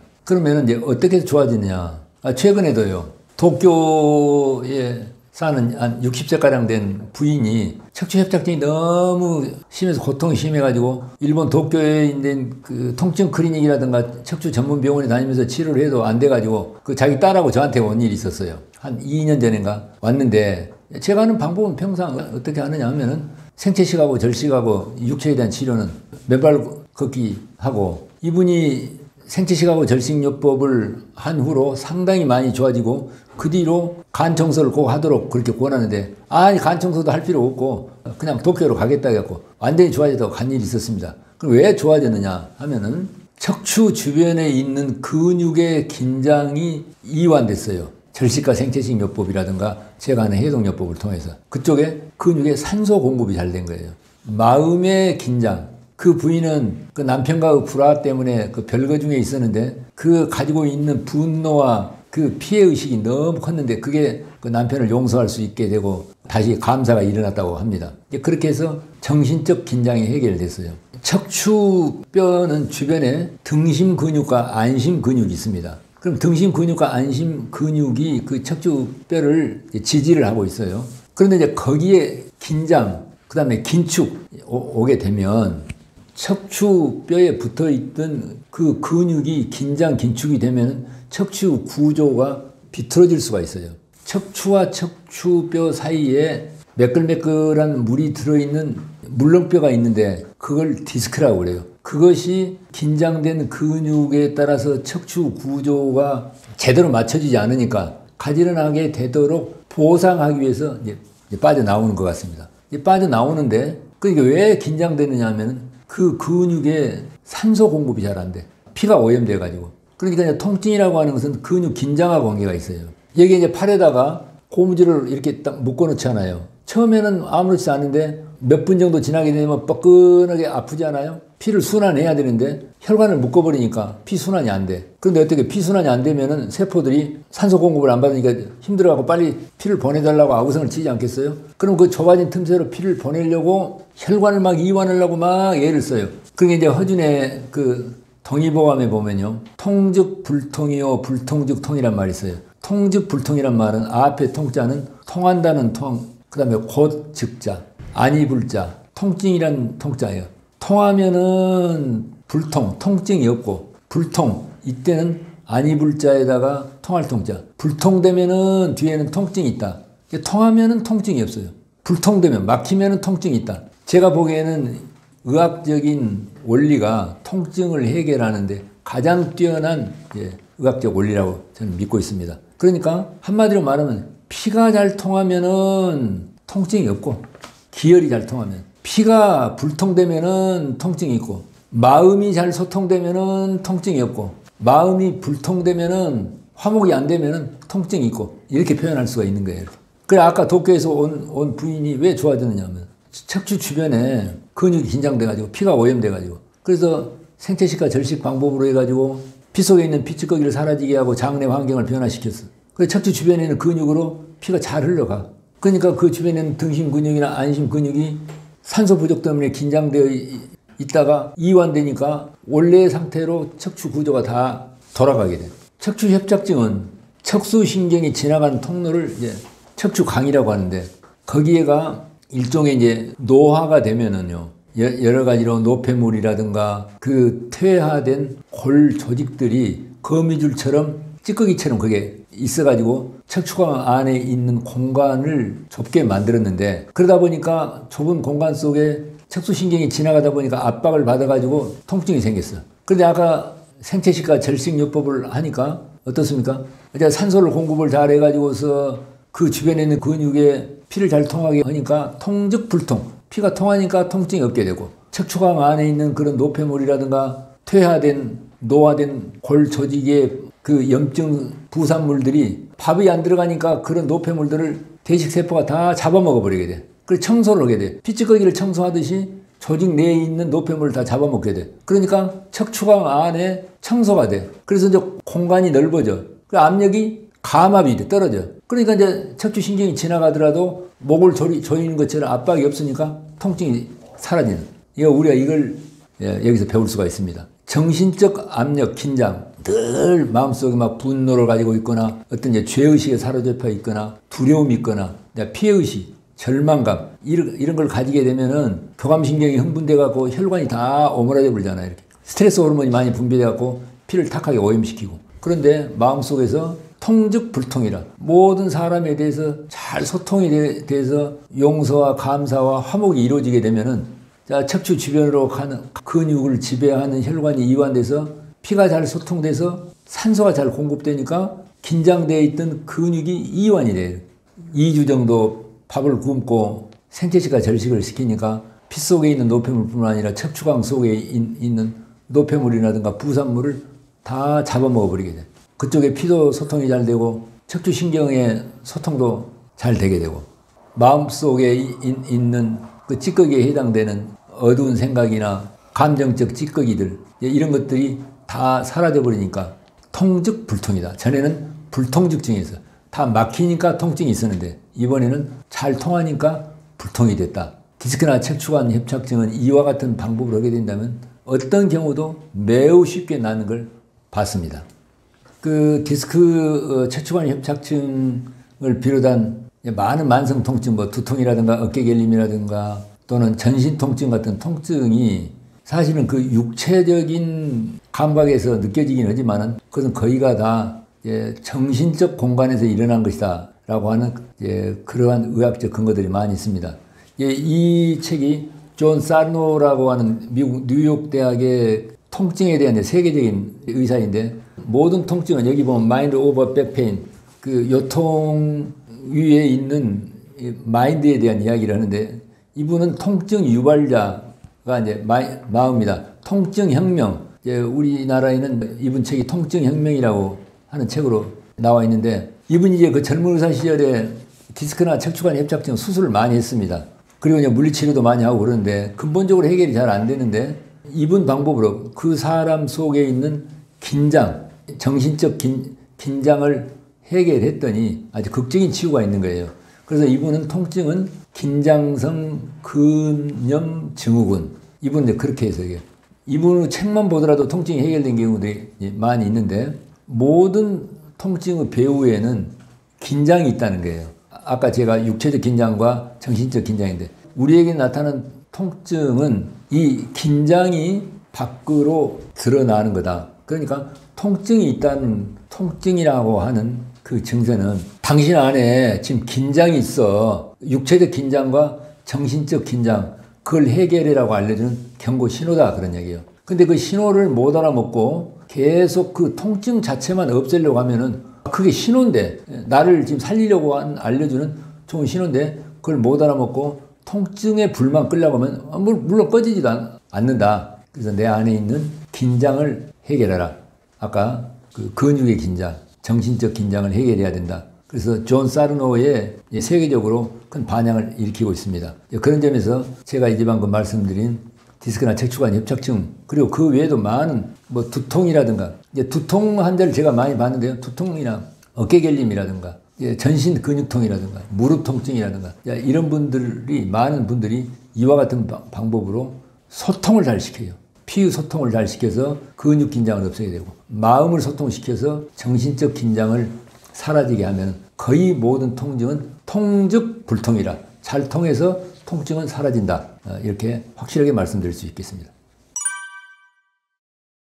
그 간 청소에 대해서 그렇게 뜨겁게 관심을 가져주신 여러분께 감사드립니다.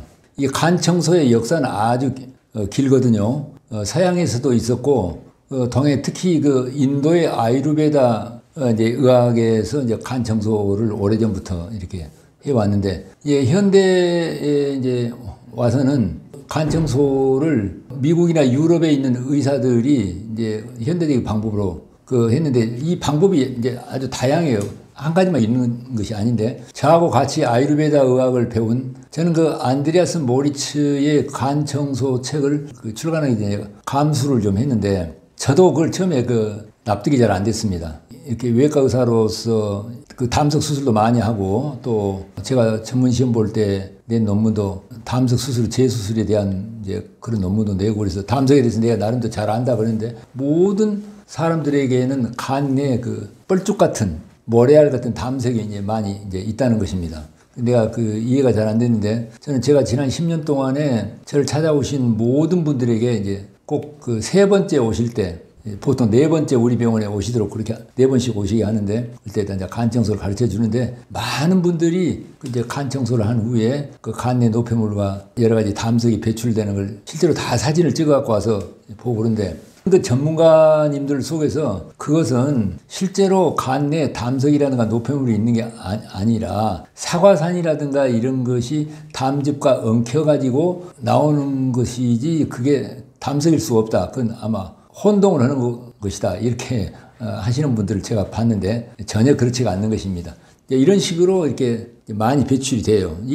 이것이 대변하고는 너무 다른 것이고, 완전히 그 담석하고 똑같은 겁니다. 이런 게 이제 많이 배출되거든요. 그러니까 이제 자세한 것은 담석에 관련된 책들 우리나라는 많이 없는데, 혹시 영어책을 읽을 수 있으면 아마존이라든가 이런 데 주문을 해서 간 청소 책을 이제 읽어보시면 좋겠는데, 오늘 말씀드리려고 하는 것은 지난번에 이제 많은 관심을 가진 분들이 간 청소하는 방법에 대해서 문의가 많았는데, 요약을 하자면 간 청소의 원리가 뭐냐면은, 간이라고 하는 것은 피를, 하루에 피가 간으로 몇 번이나 지나가는지 모르겠습니다만 아주 이제 수없이 지나가는데, 간이 우리 혈액 속의 노폐물을 걸러내는 필터 역할도 해요. 간은 영양분을 보관하는 창고 역할도 하고 담즙이라고 하는 것이요. 쓸개물이라고 하는 것이 그래서 피 속에 있는 독성이나 노폐물을 해독하는 일종의 하수구 역할과도 같아요. 우리가 가지고 있는 적혈구가 수명이 120일 동안 삽니다. 4개월 동안 사는데 백혈구 수명을 다 하면은 그 시체가 담즙을 통해서도 배설이 돼요. 간 내에는 많은 미세한 그 담도들이 있는데 그 벽에는 노폐물들의 그 찌꺼기 같은 것이 붙어 있어요. 이렇게. 간 청소를 할 때 일주일 동안 자리 잡고 이제 월요일부터 일요일까지 한다고 합시다. 그러면 월요일부터 토요일까지는 하루에 사과즙을 1리터씩 먹는다. 이렇게 돼 있죠. 근데 그 사과즙이 꼭 사과를 일일이 짜는 즙이 아니어도 됩니다. 사과산을 그렇게 물에 타서 먹어도 되고, 안 그러면은 사과 식초 있죠. 유기농 사과 식초를 제가 보기에는 커피잔으로 한 반 잔 정도, 안 그러면 그 소주잔으로 한 잔 반 정도 물 1리터에다 그걸 타요. 그래도 효과는 비슷합니다. 그래서 그 사과 식초 물을 하루에 틈틈이 다른 물 대신에 1리터가량 먹는다. 그렇게 하고 월요일부터 토요일까지는 될 수 있으면은 기름기를 적게 먹고 평소에 이제 우리 정통적 방법으로 식사를 하고 사과산이나 사과 식초물을 먹느냐면은 간 내에 있는 미세한 그 담도 안에가 그 노폐물들이나 찌꺼기나 또는 뻘쭉 같은 앞으로 담석이 되려고 기다리고 있는 노폐물들이 있어요. 아니, 담석이라고 하는 것이 내 노폐물을 걸러낸 찌꺼기가 굳어져 갖고 이제 돌이 되는 거 아니겠습니까? 이제 콜레스테롤이 너무 많아가지고 될 수도 있고, 담석의 성질도 여러 가지가 있습니다.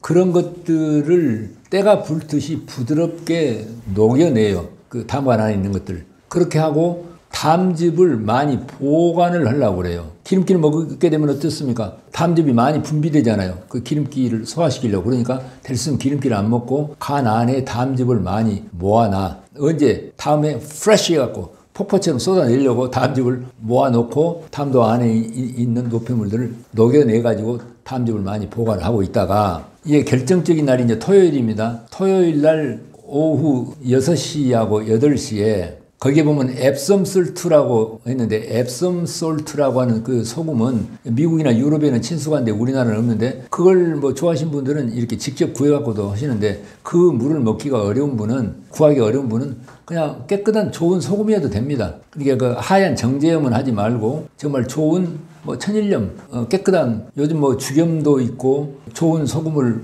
구하는데, 소금을 먹기가 좀 불편한 분들은 소금물을 약간만 하고 거기다 혹시 수산화 마그네슘 아실까요? 대변을 많이 보게 하는 마그밀이라고 그 나와 있는데, 마그밀을 하루에 5알까지는 이제 드셔도 됩니다. 오후 6시에 마그밀 5알을 드시고 그 다음에 소금물을 약하게 해서 드셔도 돼요. 그게 뭐 하려고 그걸 하느냐 하면은 나중에 그것을 설사처럼 쭉 이렇게 대변을 이제 보게 하려고 그럽니다. 그래서 저녁 6시와 8시에 마그밀 5알을 한꺼번에 5알을 6시에 드셔도 되고, 6알 먹고 8시에는 2알 먹고, 그냥 하루에 5알 이상은 드시지 마시고 소금물 드시고, 그리고 10시에는 서서 자몽 주스라든가 밀감 주스 한 컵에다가 올리브유를 커피잔으로 하나 정도를 타가지고 빨대로 서서 쭉 들이켜요. 그걸 서서 한꺼번에 섞어서 먹는 게 힘들다고 하는 분들이 있어요. 그런 분들은 먼저 올리브유를 쭉 먹고 나중에 자몽 주스를 마시고, 올리브유 안 먹고 자몽 주스 먹고 뭐 이렇게 해도 되고, 아무튼 먹기가 좀 이게 불편할 수가 있습니다. 그것을 들이키는데, 이걸 왜 올리브유를 이렇게 먹느냐면은, 올리브유를 아주 많이 먹게 되면 이제 그때 기름기가 많이 들어오니까 우리 담낭 안에 있는 쓸개물이나 간 안에 일주일 동안 될 수 있으면 보존해 있던 쓸개물을, 기름기가 많이 들어오니까 그 기름기를 소화하려고 담즙들이 쫙 짜가지고 십이지장으로 내보낸단 말입니다. 그럴 때 간 내에 있는 노폐물이나 독성 물들을, 예를 들면 여름에 홍수가 나면은 그 겨울에 있는 쓰레기를 그냥 쭉 밀어내잖아요. 그런 원리와 같은 거예요. 그렇게 해서 빠져나와가지고 올리브유를 마시고 그대로 누워서 벽에를 2개를 좀 높입니다. 낮추면은 약간 올라올 수가 있어요. 이렇게. 예, 그렇게 하고 밑으로 내려가도록 거기에서 한 30분 정도 벽에를 2개를 빼고 머리를 높였다가 옆으로는 안 눕습니다. 예, 그 다음에 한 30분 후에 벽에를 하나 빼고 그대로 주무시면 됩니다. 아침에 일어나서 또 6시에 그냥 마금밀 5개를 드시고 아까 소금물을 드시고 소금물만 먹겠다 그런다면 뭐 마금밀 안 드셔도 되고 신장 기능이나 간 기능에 문제가 있거나 그래서 소금기를 좀 제한해야 된다 이런 분들은 소금물은 이제 아주 적게 드시고 이제 수산화 마그네슘을 이제 드셔도 되겠습니다. 그렇게 하면은 끝입니다. 그러면 그때부터 이제 막 설사를 많이 하게 되고 배출을 하는데 배출을 할 때 바로 변기에 있는 물을 누르지 말고 한번 살펴보십시오. 그러면 대개 여러 가지 형태가 있어요. 모래알처럼 생긴 또 그 담석들이 변기 위에 떠 있습니다. 더 이것을 확인해 보고 싶으면은 채로 잘 걸러가지고 잘 씻어서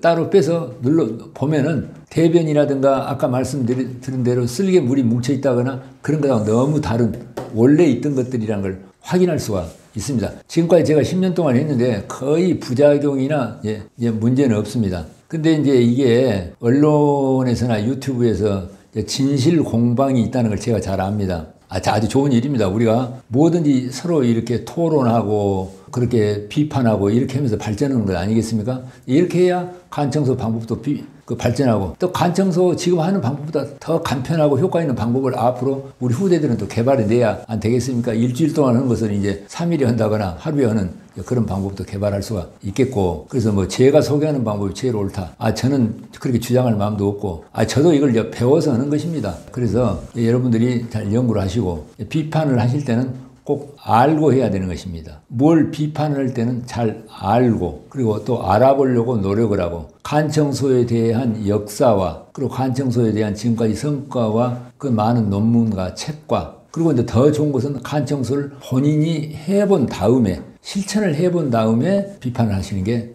좋겠다. 이런 간청소를 통해서 많은 사람들의 건강을 개선시키고 특히 담도나 그 쓸개 안에 담석을 가지고 있어가지고 고통받는 분들이 이런 걸 통해서 이런 쉬운 방법을 통해서 쉽게 해결되면 얼마나 좋겠습니까? 우리가 같이 탐구를 해서 간청소 방법이 더 진화될 수 있도록 함께 우리가 노력하자고 그렇게 제안하고 싶습니다.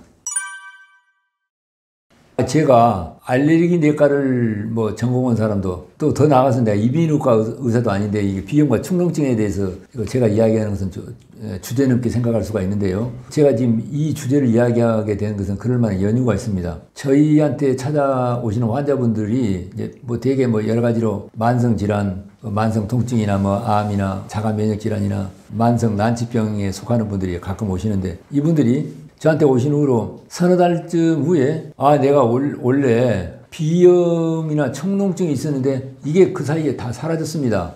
내가 어려서부터 고질병인데 이게 다 좋아졌습니다. 이런 분들이 가끔 있었어요. 처음에는 그걸 그냥 무심코 들었는데 자꾸 그런 말을 많이 듣다 보니까 왜 비염과 축농증이 좋아졌을까 이제 그런 생각이 들었습니다. 그래 봤더니 비염과 축농증이 제가 하는 방법이라고 하는 것은 이제 저를 찾아오신 분들에게 모두 피검사하고 특히 머리칼 검사를 해서 피 속에 어떤 중금속, 수은이나 납이나 그 바륨이나 알미늄이나 머리칼 검사 해보면 거의 되게 중금속이 많이 있습니다. 환자분들에게. 그리고 영양분은 뭐가 부족한가? 영양분은 주로 많이 부족한 영양분이요. 마그네슘, 그 다음에 아연이 다 한결같이 부족하고 또 이제 세레늄, 인 이런 등의 영양소가 부족하거든요.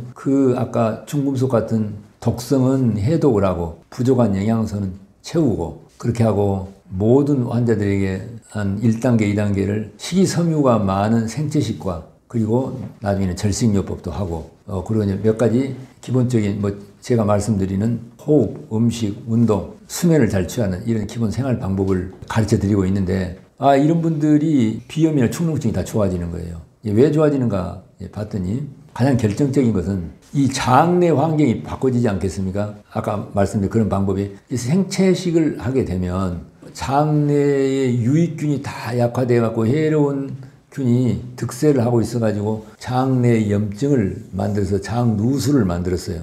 창자 내에 있는 염증 물질과 대변 내 독소가 느슨한 장벽을 뚫고 스며들어가. 이것보다 새는 장증후군, 장누수 증후군 그러죠.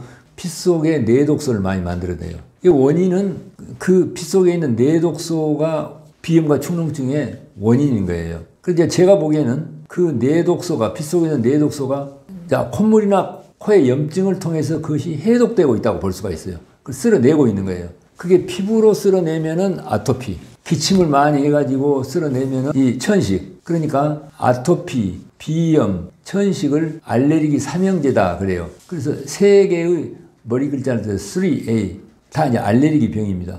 그러한 병들이 다 좋아지는 거예요. 비염만 좋아지는 게 아니라 아토피도 좋아지게 되고, 천식 환자들이 별 방법을 해도 안 좋아진 사람들이 이 방법으로 하면 다 좋아졌습니다.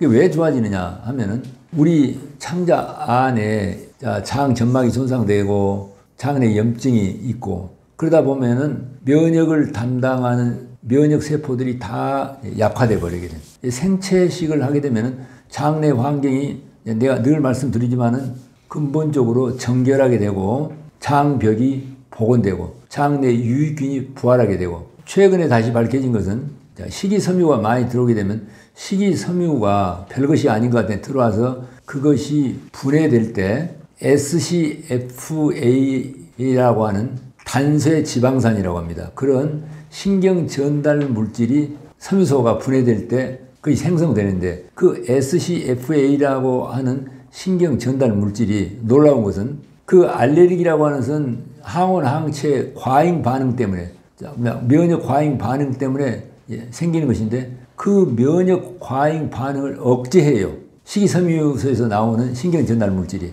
아토피라든가 알레르기, 비염이라든가 천식이라든가 과잉 면역 반응을 잠재우고, 그리고 그 SCFA가 지금 해로운 세균에 의해서 장벽이 얇아져 있었는데 그것을 장벽을 튼튼하게 만들어줘요.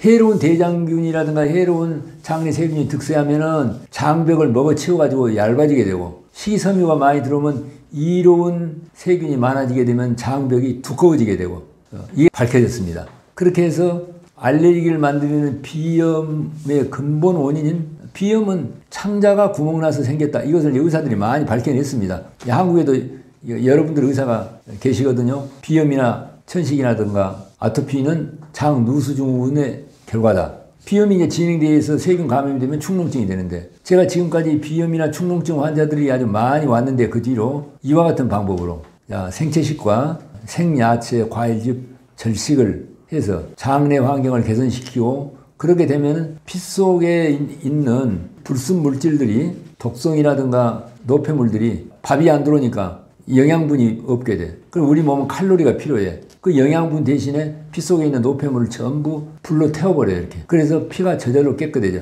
오토파지, 자가포시, 자정작용, 그래요. 그래서 어떻습니까? 피가 맑아지게 되고, 피를 오염시켰던 창자는 회복이 되고, 그러니까 밖으로 쓸어내야 될 독성이나 노폐물이 없어. 그러니까 코로나 피부로 쓸어낼 필요가 없어요. 그렇게 해서 좋아진다. 오늘 또 제가 이런 말 저런 말을 많이 했습니다만은, 제가 재주가 좋고 유능한 사람 같으면은 말수를 더 적게 해서 간결하게 이렇게 착착 구독자 여러분께 전달해주면 좋은데, 제가 여러 가지로 부족하고 미숙해서 말을 많이 한 것 같습니다. 제 말은 참고만 하시고, 이런 것도 있구나, 그렇게 해서 이렇게 구독자 여러분께서 또 저 말고도 훌륭한 이렇게 전문가들이 얼마나 많습니까? 그분들 의견도 참고하시고, 저는 제 말이 진실이라고 이렇게 주장할 마음도 없습니다. 제가 외과 의사이고 또 뒤로 통합의학을 한다고는 하지만은, 제가 좀 관심이 있고, 제 부전공이 의학의 역사, 의학 철학인데, 그래서 의과대 교수 때 이 과목도 가르쳤는데, 제가 그동안에 살펴보니까 우리 수천 년 동안의 의학의 역사에서 우리가 배울 수 있는 교훈은, 건강과 질병을 설명할 수 있는 단일 이론, 이것만이 옳다, 이런 것은 영원히 존재할 수가 없고, 더 중요한 것은 인간의 지성으로서 건강과 질병을 알 수가 없다는 것입니다. 너무 깊고 미묘해서 오늘의 의학적 진실이 내일의 미신이 되는 것입니다. 그리고 오늘 틀림없는 진실 같은 건강법이나 의학적 치료법이 시간이 지나면은 다 거짓이 되고 말아요. 저는 1992년에 미국의 위스콘신 대학이, 이제 우리 의학사가 그 유명한 대학이 존스 홉킨스의 위스콘신 대학이거든요. 근데 위스콘신 대학의 연구원 교수로 가가지고, 제가 외과 의사니까 외과 저널, 아메리칸 저널 오브 서저리, 이제 저널이 약 100년 이상 되는데 그걸 다 꼼꼼히는 못 봤지만 거의 대개 제가 좀 읽어봤습니다. 그리고 우리 위스콘신 대학에서 조금 떨어져 있는 곳에가 메이오 클리닉이라고 있습니다. 메이오 클리닉이 세계에서 제일 가는 병원이라고 알려져 있지 않습니까? 중동의 황태자들이나 세계 소위 돈 많은 부자들이 메이오 클리닉에 가는데, 그 메이오 클리닉에 가면은 고층에가 의학의 역사 박물관이 있습니다. 저는 이제 거기 가서도 봤는데 그 메이오 1세가요. 1860년도에 지금 그 자리에다가 메이오 클리닉을 지었는데 그 의사를 통해서 배울 바가 있습니다. 그 사람은 이제 영국에서 의과대학을 졸업하고 보스턴으로 와가지고 이제 외과 수련을 받았고 외과 의사가 됐습니다. 1860년 무렵에 외과 의사는요, 뉴욕이라든가 또 워싱턴이나 보스턴이라든가 이런 데 개업을 하게 되면은 정말 돈도 잘 벌고 정말 화려한데 미국에서 제일로 후진 미네소타는 말똥 냄새가 나는 아주 후진 곳인데 거기로 병원을 개업으로 간다니까 주변 사람들이 좀 정신이 좀 이상하지 않은가.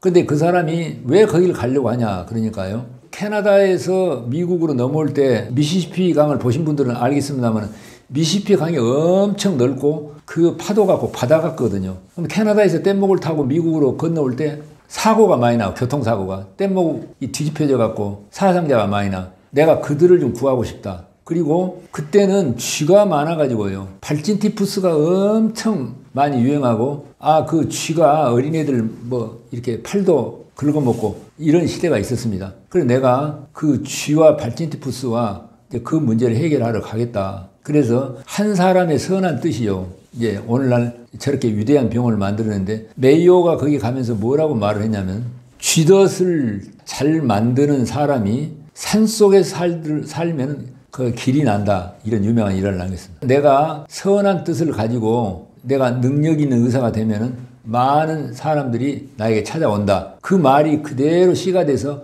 오늘날 세계에서요 많은 사람들이 그 메이오 클리닉에 가는데 그래 메이오 클리닉은 허허 벌판에 있는 아주 초라한 클리닉이었는데 그 메이오 클리닉이 들어간 것 때문에 거기에 이제 그 병원에 입원하려고 호텔도 많이 생기게 되고 은행도 생기게 되고 지금 의과대학도 생기고 그래갖고 로체스터라고 하는 20만 명 사는 그 대도시가 됐습니다. 한 사람의 좋은 뜻과 의지가 이 세상을 바꾸는. 그래서 그 메이오 클리닉이 저 같은 외과 의사의 메카입니다. 사실은 외과 의학은 메이오 클리닉에 시작된 거예요. 메이오 클리닉에 가면은 우리가 이제 수술방에서 쓰는 수술 도구에 믹스타 또는 디바 또는 리차드슨 이런 수술 도구 이름인데 그런 것들이 다 메이오 클리닉에 근무하던 기구를 개발한 외과 의사들의 이름을 딴 것입니다. 메이오 클리닉의 그 의학사 박물관에 가면은 그 무렵에 의사들이 쓰던 수술 도구와 수술 방법, 아까 제가 위스콘신 대학에서 본 그 외과 의학의 저널을 봤는데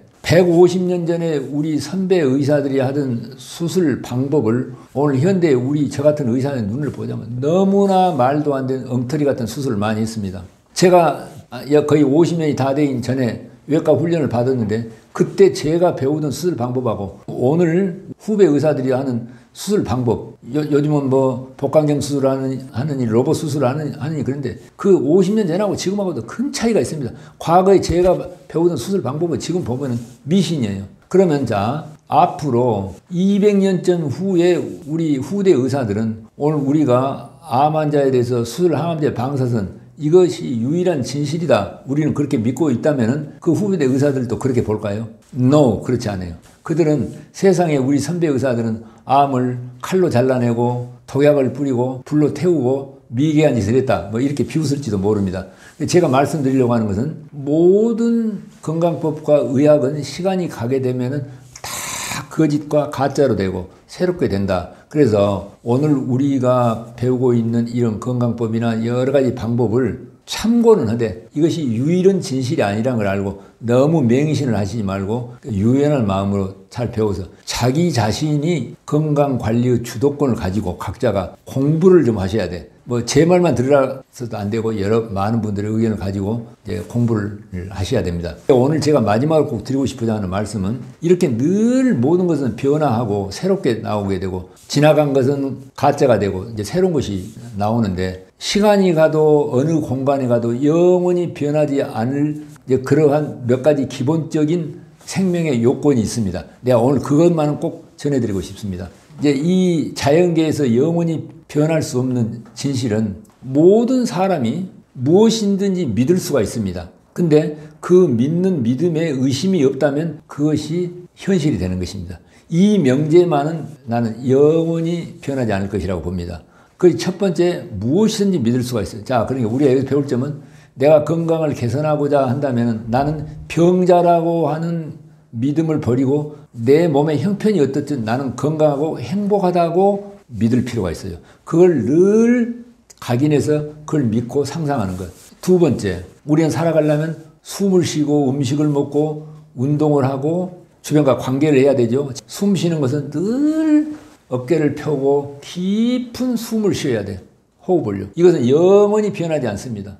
걸어갈 때나 틈만 나면 숨을 깊게 쉬어야 돼요. 자, 음식은 어쨌든 우리 체내에 있는 미생물은 식이섬유를 좋아해.